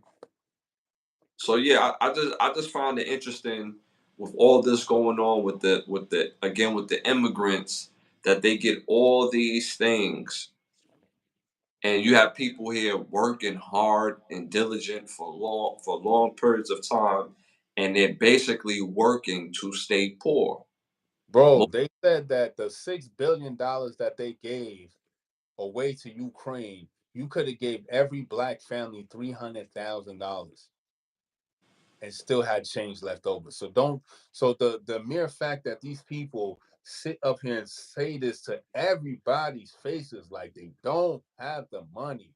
You print the shit anyway. What are you talking about? You print the shit. What you mean you don't got it? Just print it like you do everything else. But when it comes to us, all of a sudden it's an asterisk. Oh, it's a stipulation. Oh, we gotta research. We gotta bring a panel together. We gotta study this. Oh, Ukraine is going to war. Give them 6 billion. Oh, you ain't had no research or no panel for this one. mhm, You know what I'm saying? And it's like, yo, I don't want to be that guy, but it's like, bro, it's like, come on, son. mhm. The obvious is the obvious now. It's like, come on. That's a fact. That's a fact. I mean, with real see with a little real assistance, regardless of where you at in your life financially, it goes a long way. It goes into our own economy. Lower the cost of stuff. What do we continue to raise things that been the that we that has continued to go up ever since we was little kids? Why? There's no real reason why. They just do it because they want to do it. So, and that's the real true value. If they was able to actually give every melanated family 300 and something thousand and still have change left, then it would make sense if they lowered the cost of living on top of that. But no, they're gonna, yeah, since I got this money, yeah, now rent is now 5,000 a month. What? Have you lost your rabbit ass mind? This is crazy, but you got people that's getting tapped into all these resources. And what about the people that help build this country and continue to help build this country? What about the people that work hard day in, day out instead of working to stay poor? Most people in this country work to stay poor. If you really think about it, half the time you go to work throughout the year is money that's actually yours. The other half, you have to pay taxes on it. It's not your money. You go to work to pay taxes. If you really think about it, half the time. So you saying so half that time I basically get half of my money, and then of course, you gotta have somewhere to live, you gotta eat, you basically depending on the city you live in, you gotta get a vehicle or you have to have means to travel. Don't even have enough to get a Ferrari. You know what I'm saying? Like so at the end of the day, like how do you enjoy this thing called life? You When got there's no is there's supposedly a lack of resources, but all of a sudden you got resources for everybody else. it's like that old saying. It's like learn how to put the weed in a bag, then get money. You know what I'm saying? They ain't even trying to give us the bag. You feel me? Yo, bro, we supposed to be serious, bro. Like, you know what I'm They saying? ain't even trying to give me the Get bag. Let me get money. the bag at least. You know what I'm saying? They get money. Can I They get the bag? You ain't even trying to supply me with the bag. I got the weed, no bag. I'm gonna get the money. You know what I'm saying? Supply me the bag at least. put the weed in the bag, then get money. You know what I'm saying? All right, y'all. Moving on to our next segment. Rowan Jack hit the nail on the head. A group of Venezuelans have taken over an apartment building two in Chicago and in Colorado. So that was where I was going with this. Staying in Oh, Chicago. they did the Carter. I Yo, heard some shit in Colorado that the whatever biker crew, like biker gang, Hell's Angels, or one of them cats is going back and forth with these Venezuelan immigrants type shit, like on some like, you know what I'm saying? turf war type shit. You know what I'm saying? Shit getting crazy out here. You know what I'm saying? But that's the thing I wanted to touch on, right? Pause. The possibility war of a civil war breaking out in a city like Chicago and in a city like Chicago or a state like Colorado could possibly be brewing because of the so-called story that these Venezuelans are taking over certain buildings. But when I did the research, there was no real facts to none of these claims. So now is this story driven, like a myth driven, to paint a new enemy, to say these Venezuelans, these are the enemies, because a place like Chicago ain't gonna let that rock. There've been stories reported that there's been certain people at Chicago that has shot at and took in the life of one of the Venezuelans that was supposedly that helped to take over this one particular building. But again, is the story real? Is it credible? But it's floating out there. So is the spin working? That chicken sandwich, is that working to paint a new enemy of Venezuelans? We already feel a type of way about people that's coming from other countries getting access to the resources, and the people that's here not getting the access. Is this a way to basically build new enemies within the culture to take us away from the real thing that's going on over here? No, that's a fact because it's like it's easy to point the finger at them and be like, "Oh, when we were coming over here when I was a child, y'all didn't have all the red carpets y'all do for them and this, that, and the third." And I get all that, but at the end of the day, it's y'all motherfuckers that's letting these niggas in the first place. You know what I'm saying? Y'all letting them in the first place through droves. You can't get into America without these motherfuckers allowing the shit. You know what I'm saying? Ain't no way of getting in this motherfucker. Where are you gonna come in through America and sneak in? Where? You can't sneak in through Canada. You can't sneak in through the West Coast, that's Pacific Ocean. No, Right. that's not happening. You can't sneak in through the East Coast, that's the Atlantic Ocean. That's not happening. The only other place you got is through Mexico. And you ain't making it through them deserts. You know what I'm saying? Like this ain't the movies, blood. You know what I'm saying? Like niggas ain't making that. So they're allowing these people in. There's my point. You're not sneaking in this joint. You feel me? You gotta fly a plane, which is already chartered, where they already have a manifest. They already know how many people's already coming in before you even land on in JFK or whatever international airport. Then when you get into the airport, you're triangulated through customs, and they figure you out and who your documentation is. You know what I'm saying? So they knowing who these people are because there's no other way for you to get in this country. You know what I'm saying? It's straight lockdown. So if there is a civil war, it's them situating it, and we got to go after them. You know what I'm saying? But if these Venezuelans is in our way, you better step aside because you a pawn right now, and we trying to give you respect and let you be cool with some frosted flakes. But if you step over here, you won't get this too. You know what I'm saying? Because they've been supposed to get this. But if you in the way, you gonna get it too. You know what I'm saying? You I, being used as a pawn. The immigrants is being used as a pawn. But if you step in the way of what we got going on with them, that's your ass. You know what I'm saying? All right, might as well send you to Turkey. You know what I'm saying? Matter of fact, go to Turkey. You know what I'm saying? It's lovely over there. It's a good time. Cause me and these people, we got more to talk about. Cause shit ain't right now. Cause the shit that these candidates are standing on is like, you gotta give us some. You ain't gonna get us for nothing. You gotta give up something. So whatever you gotta give up, it better be legit because you ain't getting this vote for free now. So all these tactics that they doing is new age because the old shit ain't working no more. So they gotta like floodgate all this other stuff. But even if you're using the immigrants as a storyline, it doesn't make you look good because you allow these people in.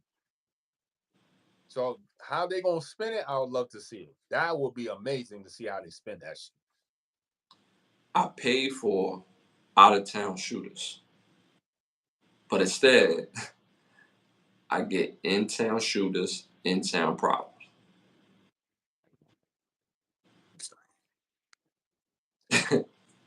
That's why you call for out of town shooters. You know what I'm saying? Like, matter of fact, get on the floor and share a meal with your man. Like that's how. Like, I on a serious note, right? We are a country that's about inclusion because there was some of us that was here and some of us wasn't here. I don't go with the fact that we all basically immigrants that come to the U.S. I don't believe that. I believe that some of us was already here. Our bloodline, our family, our village, our set was already here. Some of us migrated at some point. Cool. When you're here, we popping, we in this together. You see what I'm saying? But now when you fresh coming through, you got access to all that. That's why I read the first report. You got access to all these resources. There's no need for you to take your resources and start buying guns and finding 10 other dudes that going to buy guns, form a posse, and go take over a building like you Nino Brown in New Jack City. There's no need for that when you already got access to the resources. So now when you have access to the resources, so now you're receiving resources. And now if the stories is to be true, to take over a building or apartment, now you taking resources that people are fighting just to get. People are fighting for the crumbs. And you got a whole slice. That don't even make sense because it's like, how you want you behind enemy lines? Like Right. you way behind enemy lines. How you even come up with the logistical know-how to know that this house on Third and Platte is Right. abandoned, so we gonna take this over? You just Right. got here, blood. You don't even. Right. Right. You know So what I'm saying? You just got here. How so it you know where Third and Platte is? And I just made that up. It's no, it doesn't even exist. You know what I'm right. saying? How do Right. you know that though? You know Right. what Right. I'm saying? Right. You ain't Right. even been here long enough to even know it's made up. You know what I'm saying? Right. Yes. It is not sensible. So I've seen a video where they showed mask and see, and this is the age of spin. That's why I say beware of the chicken sandwich, y'all. So I seen masked men. The video was like black and whitish, more like uh what this was called sepia or something like that. And but it was masked men, all had AR-15s, but they labeled them My Venezuelan my thing is that it was Chicago, but we don't know for sure. We don't know for sure because people, not to cut you off, but there's people that are Chicago residents that got on these social media platforms. It was like, I wish a dude would went to the area that they were supposedly at, and they were like, yo, I don't see no other melanated folks out here. So where they at? What's the story? So be careful of the spinning because the story itself is not sensible. Go ahead, bro. yeah, this is where the closer and closer we get to November, the bigger and bigger the spin tactic is. And it's just I realized something like I don't know if I'm going off on a limb here, but if we are the minority, which means that our numbers are smaller than the majority, correct? Correct. If that's the case, and we always going to constantly be but the minority, meaning that our numbers are lesser than the majority, right? Then why the fuck do you care about our vote anyway? If it doesn't even, if mathematically it won't make sense, if it's not going to give you the numbers you need, then If we're why do you? percent, if we're 14%, so 14% from 100, it, how much do it sway the vote? Exactly my point. If we really 14%, Right. so if we only 14% and it's not really swinging the pendulum either other way, why are you going so hard for my attention then? Wouldn't you go harder for the majority that you need to sway the pendulum your way to get the vote, quote unquote? You know what I'm saying? Why do you need the minority vote? It don't even make no sense unless we actually the majority. Then it would make more sense. but you have the numbers skewed because you have people labeled in certain criterias. You know what I'm saying? So that puts certain people in certain separations. You know what I'm saying? So it makes it look like it's two different people, but it's really one and the same. But you just labeled three different ways. So when you say, "Oh, we are black," okay, the people that quote unquote call themselves black, all right, that's 14% of them. But the ones who don't call themselves black, but they look like those people, they over there. You know what I'm saying? They're a whole different category because you're in a different status. Whenever you hit a different, what's it called, a tax bracket, isn't that a different level? Don't you get treated a different way? Wouldn't you be in a different status? You know what I'm saying? Stay right there. Stay right there. In the movie Do the Right Thing, Spike Lee character was like, yo, you say the word nigga all the time, but you have all these melanated people on your wall. He said, who's your favorite basketball player? White guy says Magic Johnson. Who's your favorite entertainer? Michael Jackson. So if you hate niggas, what are they? They bigger than that. This is what he says. They bigger than that. They more than that. They just that great. That they just them. So Spike Lee's character, like, that don't make any sense. That don't make any sense. So because of the labels cause the division. Because of the labels create the distinction between the others instead of saying, well, I ain't one of y'all. I'm over here with my peoples. But we one in the same. We one in the same. But we love to, because we love to dress the label a different way.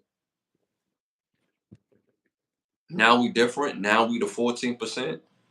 My thing is, all these labels was all made up when they came up with the Census Bureau, and these were all made up terms because how skewed or how emotionally wrought the surveyor was. Honestly, if they came to a certain people's house, and back then everybody was Indian, right? But if they came to a certain person's house, and when I say Indian, I'm talking about black people. I'm talking about actual people from the South, actual people from the North. I'm talking about actual people from the Midwest. These are the Indians, the so-called Aboriginals, black people. You know what I'm saying?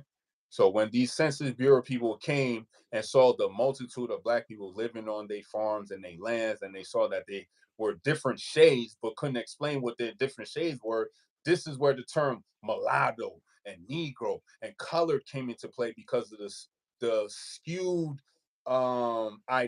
ideology of the surveyor. I'm sorry, of the census taker. My fault. Mm-hmm. My bad. Of the census taker. So they're the ones that came up with these so-called terms that we hold now, that now have legal stipulations behind it. To now back to my whole point of this whole, we're the minority of black people, which is a made-up term which doesn't denounce a human being or anything of the such. It's a legal made-up fake jargon, but you hold on to it. So now you in this category of black. Now we only 14%. But if you look at the demographics, there's more people of color than anybody else. You know what I'm saying? But you because But of we the, the minority though. yeah, All right. but because of the label, and you keep everybody with a separate mindset, then it becomes easier to pin us against each other, like how they're doing, labeling it, even if it's true. The fact that they're spending it without no real hardcore proof, when you have the residents pulling up to these places, people from Chicago, I guarantee you, if they're gonna say 30 Venezuelans took over a building in Chicago, what building? The Jackson building over on Hewitt Ave. Oh, word? My peoples is over there. I used to go over there. They took over which one? Building one or building two? Building two. By tomorrow, they pulling up to building two to check the actual factuals because of But, social media and the power of it. but my thing is like, well, this is where the spin come in. It's like, if it's in the hood, it's dilapidated and nobody gives a fuck about it. Why do we care that they going in the hood in the first place. If nobody gives a fuck about the neighborhood, if But it's an abandoned neighborhood, right? And nobody never cared about it in the first place. So now you go over there and supposedly take it over. Why would that now make people care? You know what I'm saying? but it don't make sense, bro. Like people don't do that. Like that's like me going to Colombia because the United States fell. I'm going to Colombia. Colombia's like, yo, we're gonna give you the best of everything. You're not gonna have to pay no rent for 6 months to a year. And we're gonna give you a suitable income per month. And we're gonna give you uh money to eat. So now you got food stamps to eat, you got money to help you build yourself up, save, get a job, and become a functioning member of our society. But I say, nah, I'm gonna go buy me some guns and then I'm gonna find 10 more US bros just like me. And we gonna say, yo, that building over there that we have no history of, we don't know who's connected to this building, who cares about this building. We're gonna take it over just because it's dilapidated, and we're just gonna take it over without even knowing that we don't know who care about that building. We don't know who was raised there. We don't know who the local thugs are. We don't know how the police move. But we gonna do that. And they ain't even holler at Rico and shit. You know what I'm saying? That's mad disrespectful and shit. How you not even holler at Rico? How you don't holler at Rico You know what I'm saying? You flossing major chips. around You the know what world? I'm saying? Rico been around the world. Rico been to Harlem, Switzerland. Down to Maryland. He been everywhere. You flossing major chips and you ain't trying to holler at Rico at the Gills Nils? At Come the on, son. Gills Nils. What you rap? What you need to rap about? Talk about what we need to talk about. You know what I'm saying? You know what I'm saying? Cause I You brought a gotta gift. holler at Rico, son. I, Everybody I, want to get with Rico, son. I brought a gift for him and everything from my mans. You know what I'm saying? Call me Ike Love, partner. They call me Ike Love. You heard? So I like it. It don't make sense. That's why I broke down the story of what they're receiving, and you're in a foreign place. You don't know the area, and you like, yeah, no, we this is what we're gonna do. Come on, y'all. Come on, y'all. The age of the spin. What did I tell y'all? I live off this formula. It's called the chicken sandwich. The chicken sandwich is over here, y'all. It tastes real good. Whatever that how they want to spin it, that's the chicken sandwich. There's the real thing be happening over here. It's happening over here. And then there's what we think is going on once we figure it out. And then once we figure it out, they already scored the touchdown. They already got the 10 receptions, 304 yards, and 4 tuds. See how that worked? Easy. So again, y'all, it's just not making sense. There was a guy in Aurora, Colorado. He said, "Yo, they in Aurora, Colorado at this building taking over this, that, and the third." He pulls up to the building, and mind you, he said Aurora, Colorado ain't that type of place where if somebody take it over, that people, Nobody ain't gonna know nothing. yeah, like There's just too many warehouses over here for nobody to know you know. nothing. You know what I'm So, saying? so he pulls up and he's like, "Yo, ain't nobody over here." So be careful of the spin, y'all. Be careful. You could find 10 articles that's going to say absolutely nothing. And I'm not talking about nobody personally, but I'm just saying the age of spin is real. It's so much to the point where they could change the face recognition on a live video. On a live video. So the age of spin is real. God, you can't talk about the chicken sandwich. You got Ron Jack hungry, dog. We better talk about some broccoli pops. Popeye spicy extra sauce and You better pickle. get some frozen broccoli pops, Ron Jack. You know what I'm I, saying? I've been doing keto for 3 weeks. So yeah. got me go get me hungry. Yeah, nah, but it's just not making sense. Again, we with us being here, hearing that somebody is receiving numerous amount of resources to start their life, and it just doesn't make sense to do that. Black coffee and boiled eggs. Yo, that's a wild that's Might wild. as well add cornflakes Yo, to that. I was just about to say that, yo. I was just about to say that. Add the Yo, just make it a cornflakes, complete brother. breakfast, my nigga. Add the cornflakes, you know what I You mean?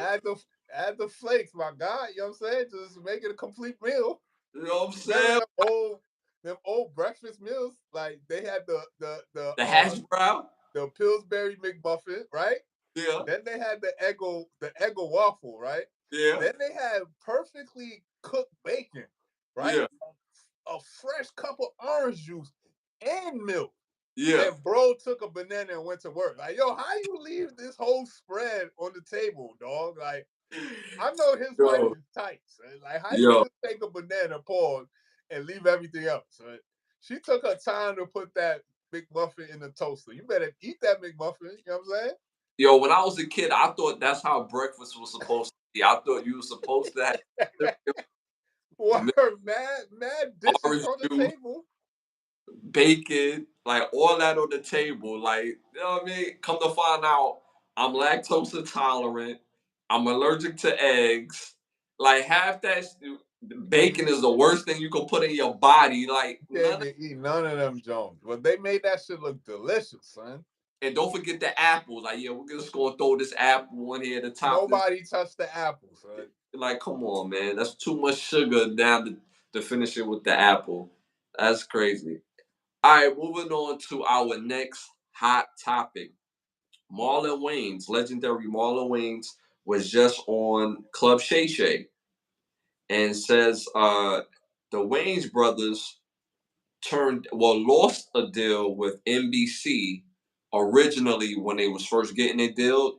They lost their deal to NBC because they refused to recast John Witherspoon as their father. So NBC was wanted to do the show, but they wanted John Witherspoon to be recast.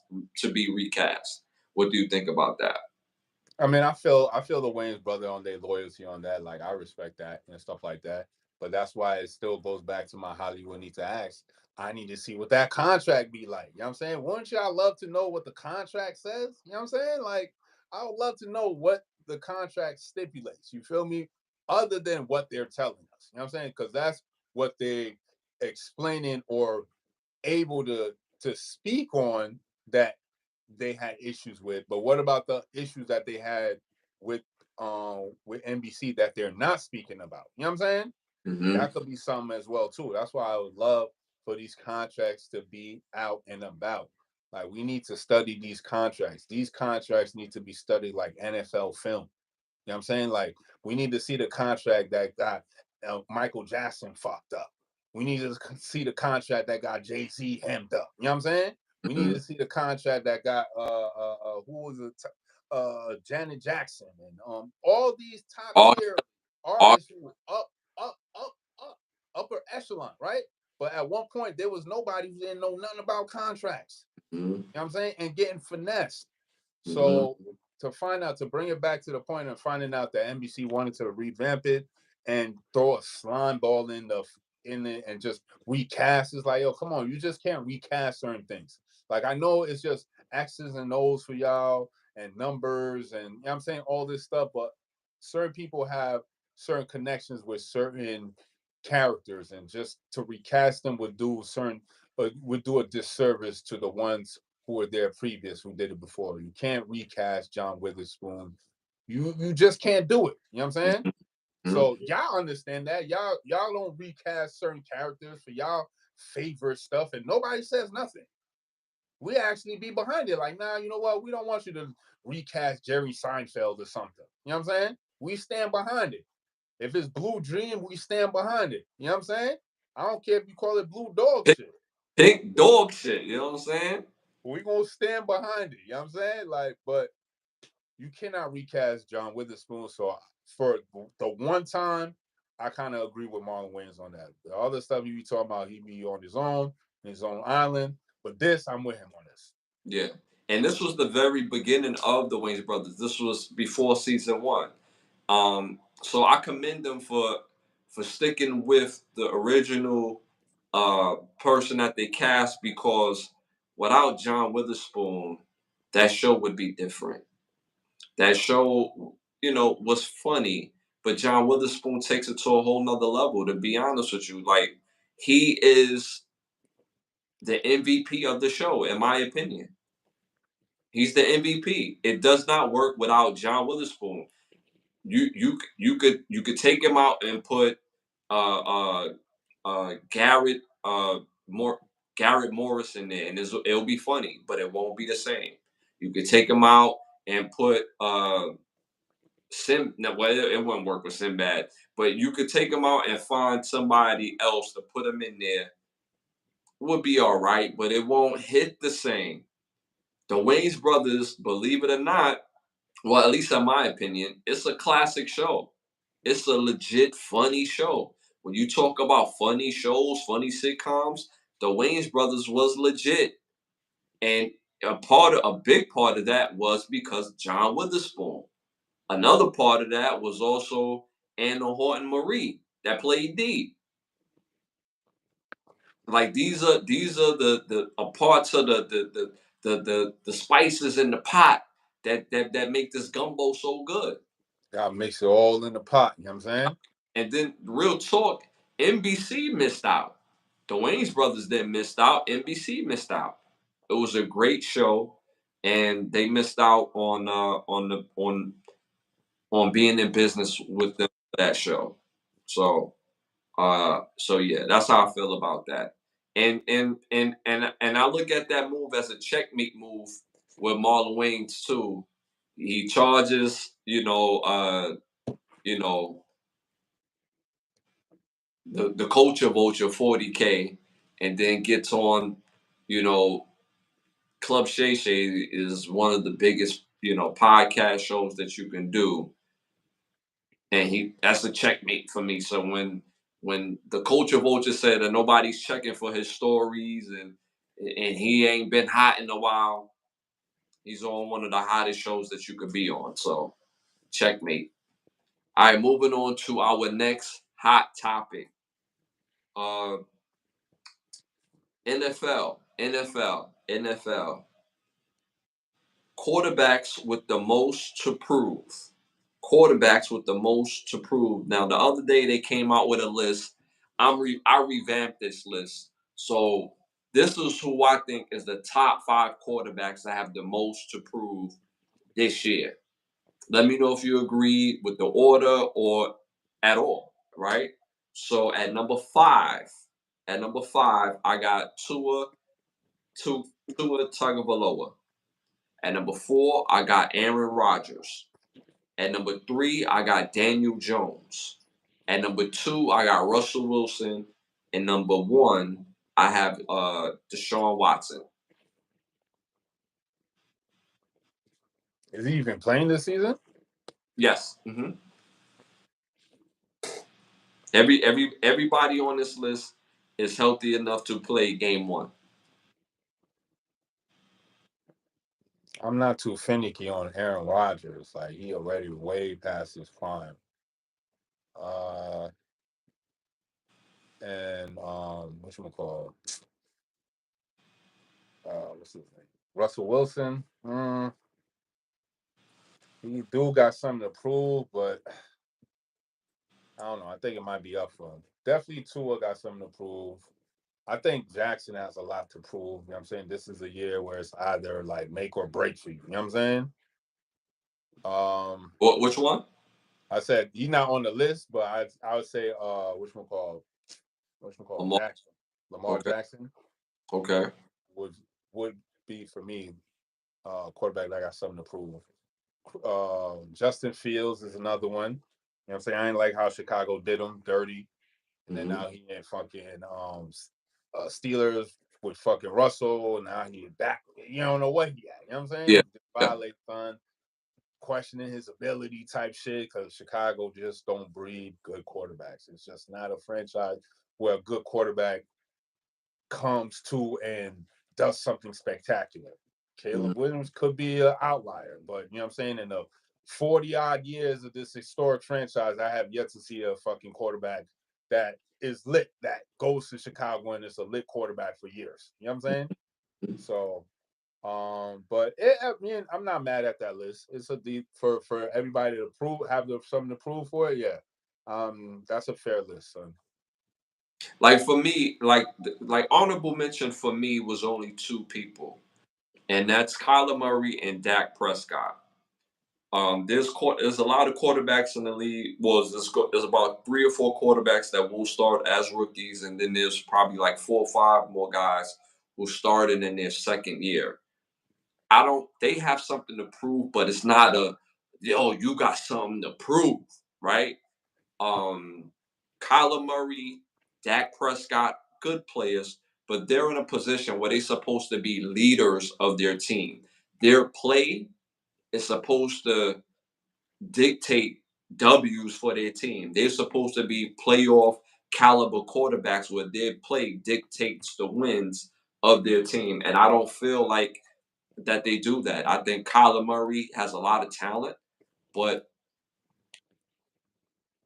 he I don't feel like he's a franchise quarterback. He has the ability to be a franchise quarterback. When you look at him at times, it's like, damn, this guy could be unstoppable. That is a fact. But to be consistently, I don't feel that way. I really don't. I feel like he plays down to his competition. He plays his best when teams are really good. But I really feel if he really put in the work, that he could be one of the best. But he could easily be out the lead once that contract is up. And I when you have to force a team to pay you earlier before your time and your play didn't dictate that, that's a red flag for me. Dak Prescott, good player. A lot of the NFL guys think he's great. He's a good player. He's solid. But his play don't dictate wins. He can't.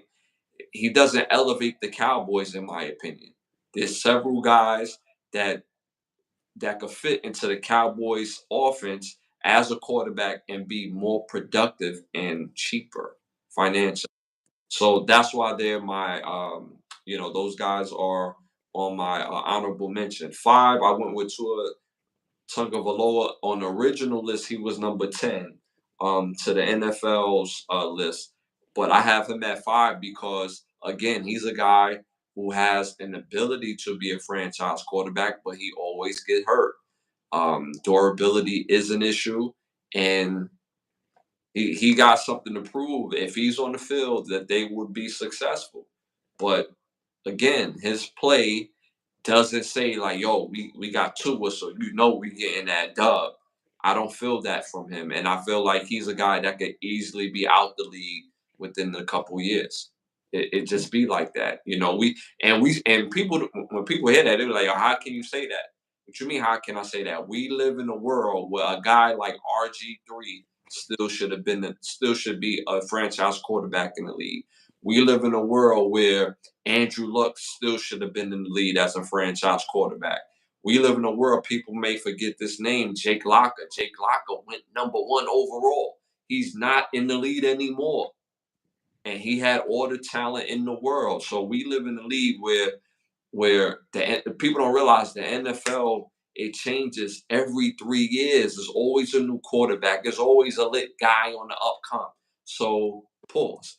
So because of that, I can easily see a guy like Tua out the league in a couple years if he doesn't, take that next step. Aaron Rodgers, I say he has something to prove based on the wins. He's probably one of the best throwers of the football we've ever seen, but being a leader of men, his teammates, his past teammates say that's just not his bag. He's just outstanding at what he does, but he's not a leader of men.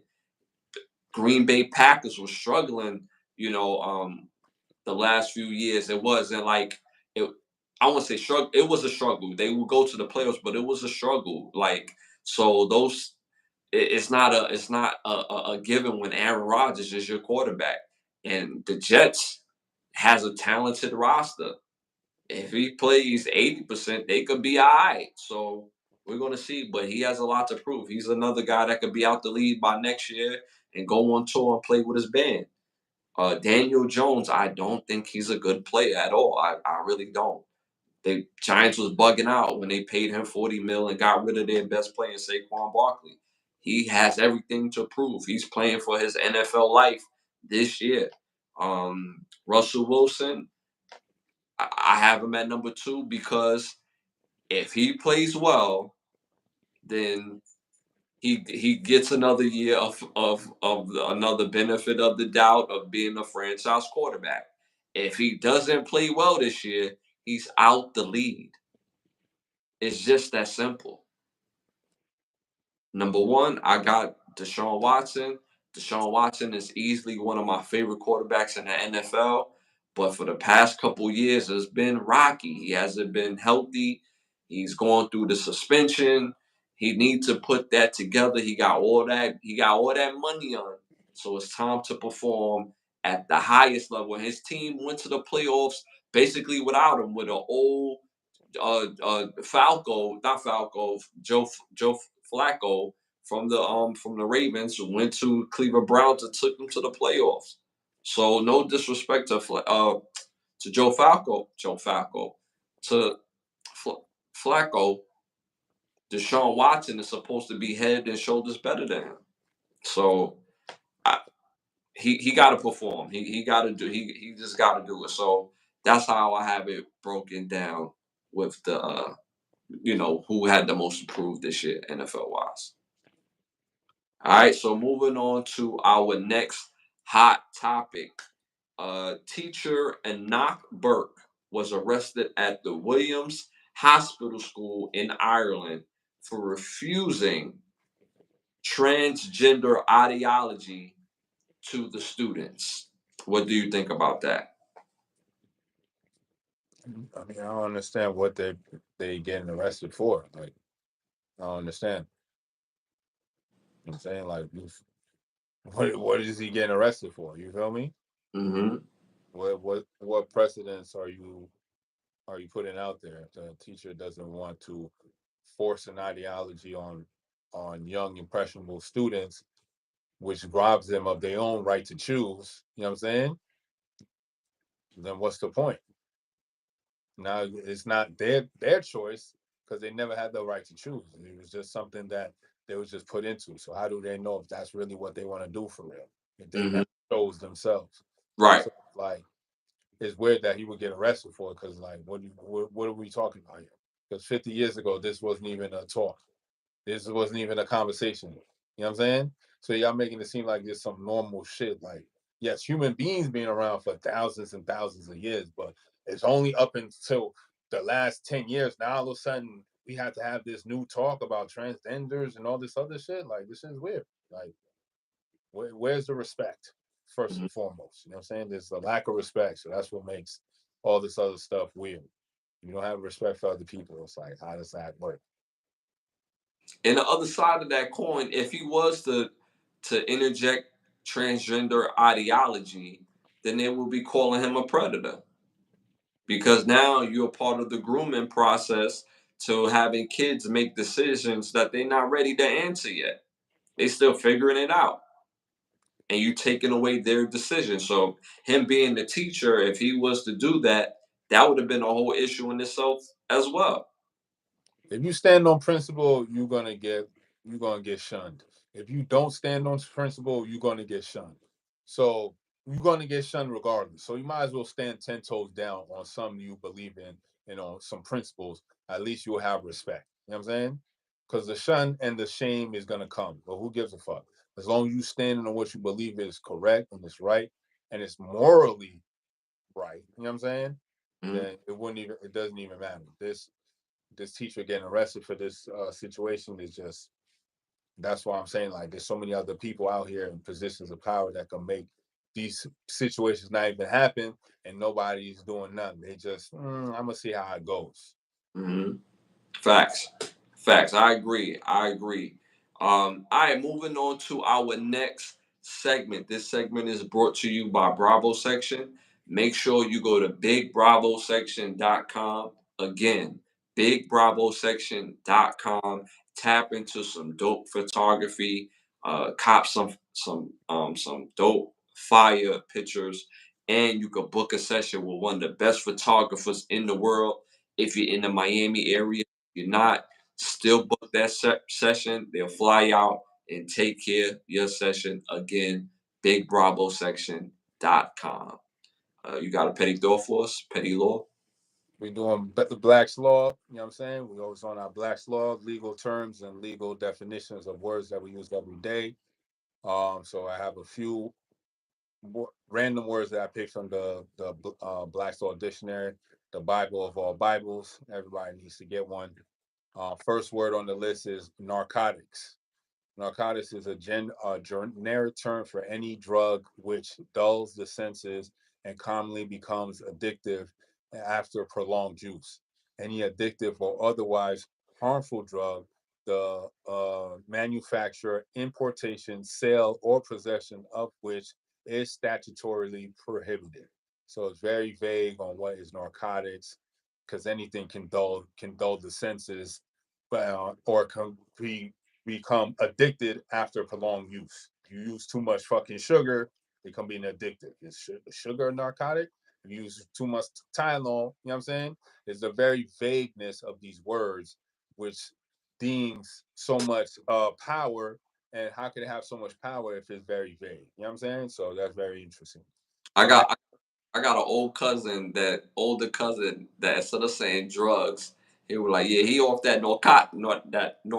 You know what I'm saying? He never say he off that white, he off the drugs, or he on that drug, or he on that white. He was like he on that narcotic. So you I gotta think, yo, we need to bring narcotics back because it just makes this shit sound horrible. You know what I'm saying? Like, because when you say narcotics, it's just like, damn, nigga, what are you doing over there? You know what I'm saying? Like, when you say listen, drug, it's like, it's more palpable. But when you say right. narcotics, it's like, nigga, either you cooking meth in that basement or you huffing and puffing that smoke. You know what I'm saying? Yeah, Like, which one yeah, you doing? So, and none of them is good. Yeah, it yeah, doesn't paint you in a beautiful light if you say narcotics. So I yeah, think I'm gonna start saying narcotics now. You know what I'm saying? yeah, Because that just makes it sound more lit. You know what I'm saying? You really off that narcotic right now. It just changes the whole mood of everything. You know what I'm saying? yeah, yeah, yeah. All right. So next word on the list is 11th Amendment. So the 11th Amendment of the Constitution was added in 1798, which provides that the judicial power of the U.S. shall not extend to any suit in law or equity commenced or prosecuted against one of the United States by the citizens of another state or by citizens or subjects of any foreign state. Problem with the 11th Amendment is we don't understand the judicial powers and what their limitations are. I'm pretty sure they are exceeding their limitations of judicial power, especially in law or equity. So remember, law or equity is two different things. You know what I'm saying? Equity is where you have equity in a house, where money is involved. You know what I'm saying? Property and stuff like that. So we already know that there is no they're not extending no kind of help with equity because a lot of us don't have it. You know what I'm saying? So we got to look into the 11th Amendment since it's been ratified for that long. So next word on the list is the Lindbergh Act, which is crazy enough because it's same person, Charles Lindbergh, who was, you know what I'm saying, flew, I guess, what, the Wright brothers plane or whatever. But he was the first person, a famous person, to have his child kidnapped. And this is why they came up with the Lindbergh Act. So the Lindbergh Act is a federal law which punishes kidnapping for ransom or reward when the victim is transported from one state to another or to a foreign country. The failure to release the victim within 24 hours creates a retributable presumption that such person has been transported interstate of foreign commerce, not interstate. So the Lindbergh Act, which is crazy because I didn't even know that Charles Lindbergh even had his kid kidnapped, and he was the first famous person that had it happen, and they had to create a whole act after that. So last on the list is personal holding company. So personal holding company is a type of corporation subject to special personal holding company tax, which is IRC, or undistributed income, so as to preclude use of such organizations by individuals in high tax brackets to avoid taxes. Typically, such corporations have a limited number of shareholders, and major sources of revenue are from passive income such as dividends, interest, annuities, royalties, rent, and the like. Wait a minute, pause. That's interesting.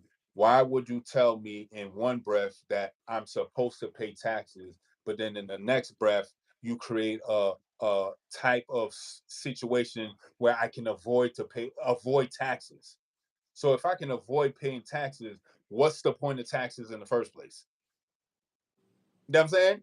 If Mm-hmm. you set up taxes for me to pay it, and then you set up another situation for me not to pay it, then why pay it in the first place? Mm-hmm.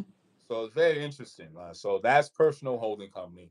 So the words of this week are narcotics, 11th Amendment, Lindbergh Act, and personal holding company. So if you have any words that you want me to look up um, in the Bible of all Bibles, we could definitely go on a rant and on a run with these, because looking up these words, I myself learn something new every time. Like, you know what I'm saying? And stay off them narcotics because they're not Yo, good. I'm gonna try to say narcotics every time as a substitute for drugs from here on out. Like I'm Just to this. see. So I'm telling you, everybody in the chat, start using narcotics, because that's what we doing now. You know what I'm saying? Y'all heard it first on this podcast. We're using narcotics. Drugs is passe now. You on narcotics now. You know what I'm saying? Narcotics. You don't fuck with molasses now. It's all about narcotics. You heard? Yo, I'm dead serious, bro. I'm gonna start using narcotics. Like I'm not gonna. And they don't even call drug cops narco cops no more, son. You know what I'm saying? Yo, I'm telling. I had an older I'm cousin. calling homicide. You know what I'm saying? I'm a narcotics officer.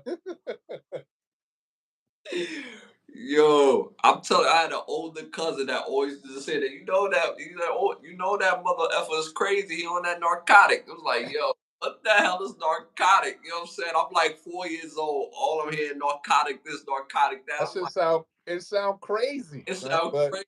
I'm that's like, what it is, son. I'm asking my brother, is he talking about drugs? He's like, yeah. I'm like, oh, that narcotic sounds something different. Like, you know what I It mean? sound Like, wicked, son. sound wicked. So I'm gonna try using narcotic from here on out as a substitute for drug. It sounds way better and funnier, and it sounds worse at the same time. So I'm gonna try to substitute the word narcotic from here on out, because that caught me tonight. That caught me tonight. All right, moving on to our next segment, keep the lie live segment. Keep the lie alive. Keep the lie live. So my keep the lie live segment for tonight is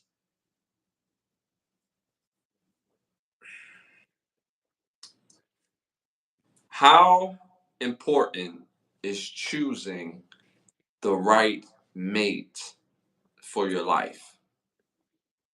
How important is that?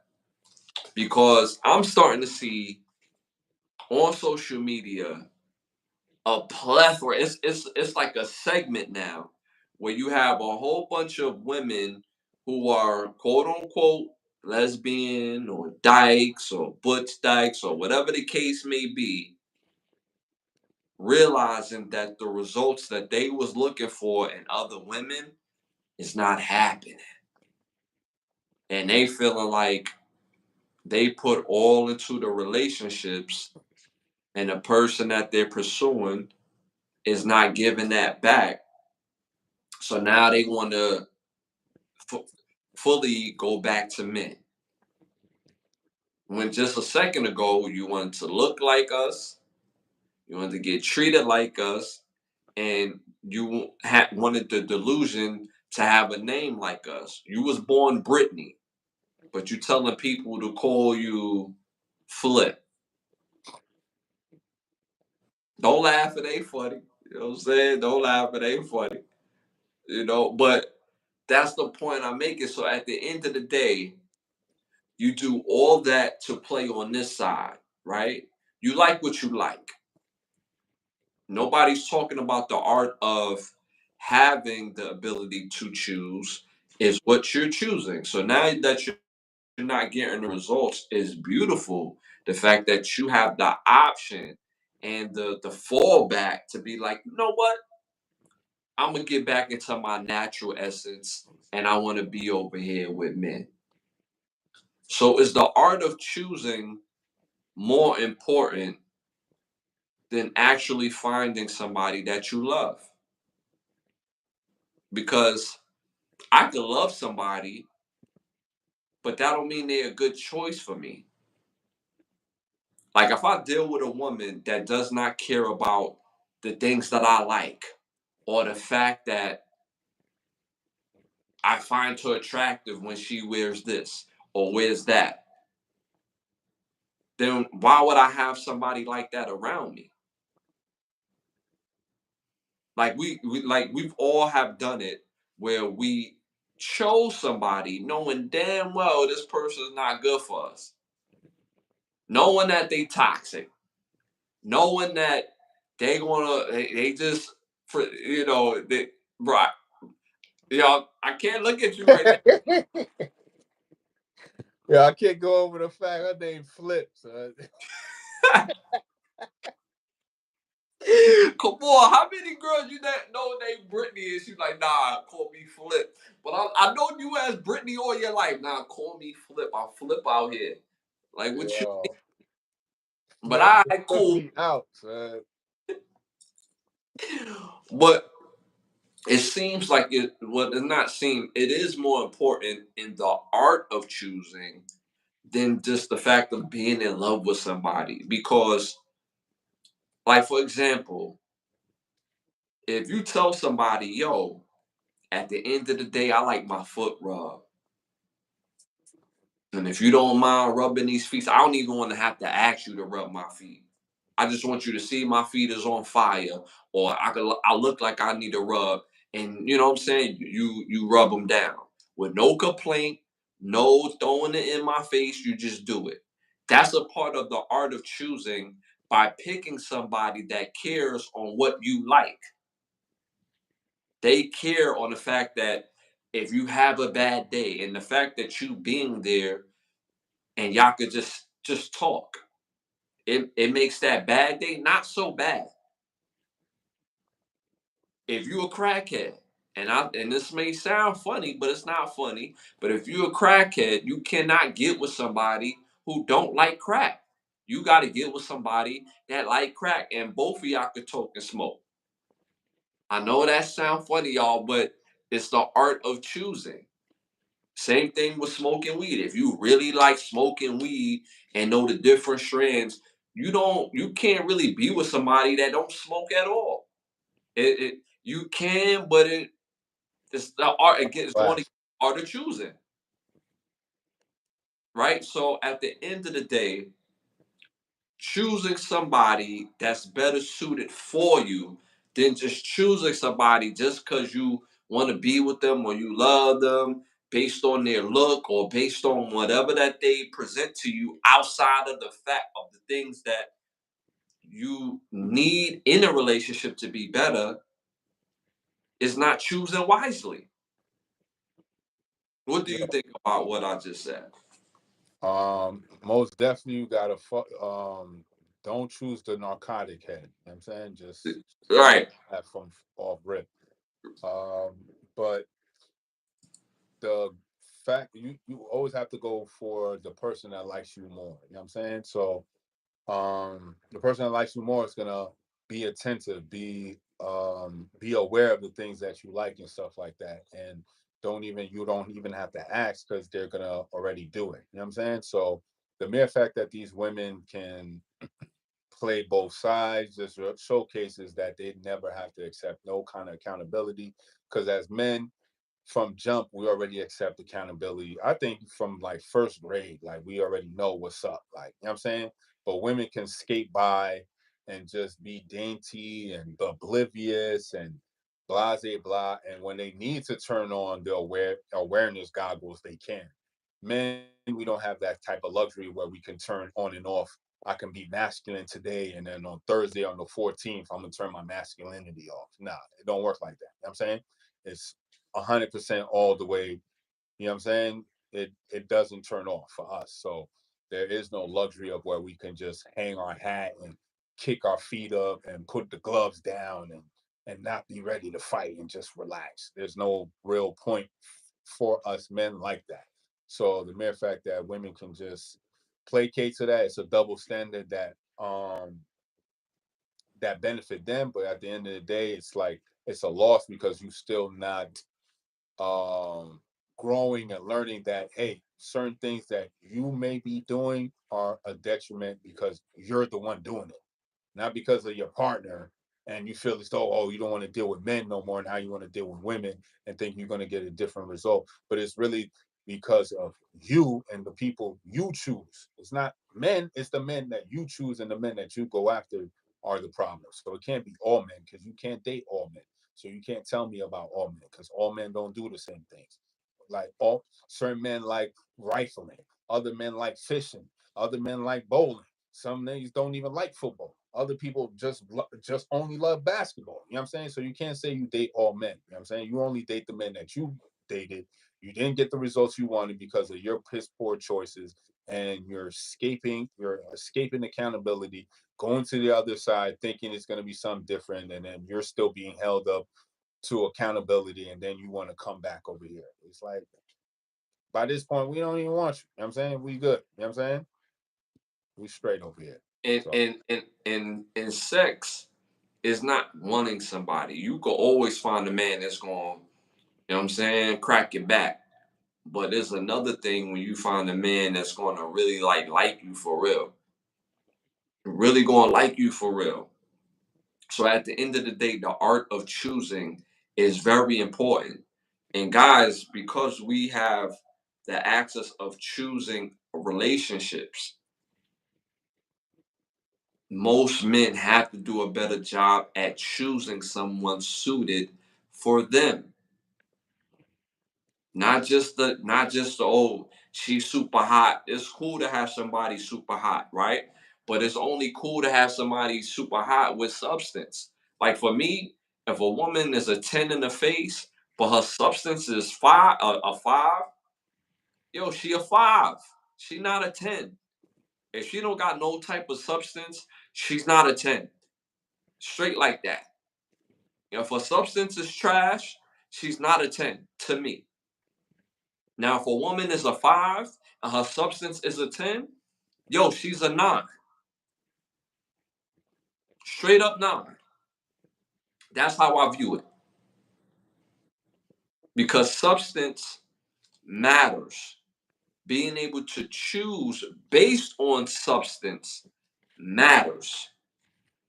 You never find somebody where they like, people like to throw the word soulmates.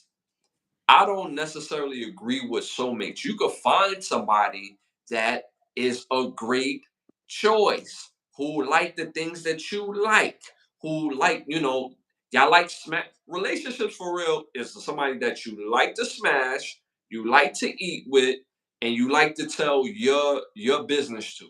That's what a relationship is for real. And if y'all like doing the same things, oh yeah, it's gonna feel like you got a damn soulmate. But it's the art of choosing. If you choosing somebody that y'all don't have a lot of the same interests aligned, then at some point it will run its course. So the art of choosing, to me, is more important than love in itself. By all in this, all by itself. So that's my keep the lie alive for this episode, y'all. It's been amazing. We want to thank you for tapping in. We on episode 88. We 2 episodes away from episode 90, and another what 12 episodes from 100. Dope, dope, dope, dope. We appreciate y'all to the fullest. We thank y'all for y'all everlasting support. Uh, let's give it up to some of the sponsors of the show. Bravo section, Button Snaps, OUV Records. If you're interested in becoming one of the sponsors of the show, you can hit me on Instagram at Ashley Lovechild, or you can hit my brother on his Instagram at Bravo section _ So if you're interested in becoming one of the sponsors of the show, you can hit us up on Instagram. Um, Also, make sure you tap into the Overstand podcast every Monday at 9:30. Why understand when you go overstand? I also have a new EP, working on a new EP coming out soon called Summer of '08. So make sure y'all be on the lookout for that as well. I know my brother got something he want to plug in real quick. Yeah, I got some projects coming in. Just stay tuned for that. You know what I'm saying? Make sure y'all stay tuned. You know what I mean? Cold Toe Pam and Martin, we could have been new. You know what I'm saying? But you want to mess it up and go out with Jerome. Yeah, so Jerome is good enough to go out with, but I'm not good enough to go out with. You know what I'm saying? But we could have been new. You know what I'm saying? Now you done ruined it. And me and my new queen, we ain't gonna be hearing you. You know what I'm saying? Because we gonna be in the tropics, all the birds. Ooh, ooh, you know what I'm saying? And we ain't gonna be able to hear you, Pam, because we gonna be new. You know what I'm saying? So make sure y'all tap in. Episode 89 this Sunday again. Episode 89 this Sunday at 10:30. This is the Cannon Brothers Get a Rap podcast. Again, we on every Sunday, every Thursday at 10:30. You already know what time it is. It's nothing but love. And we out of here. We see y'all next time.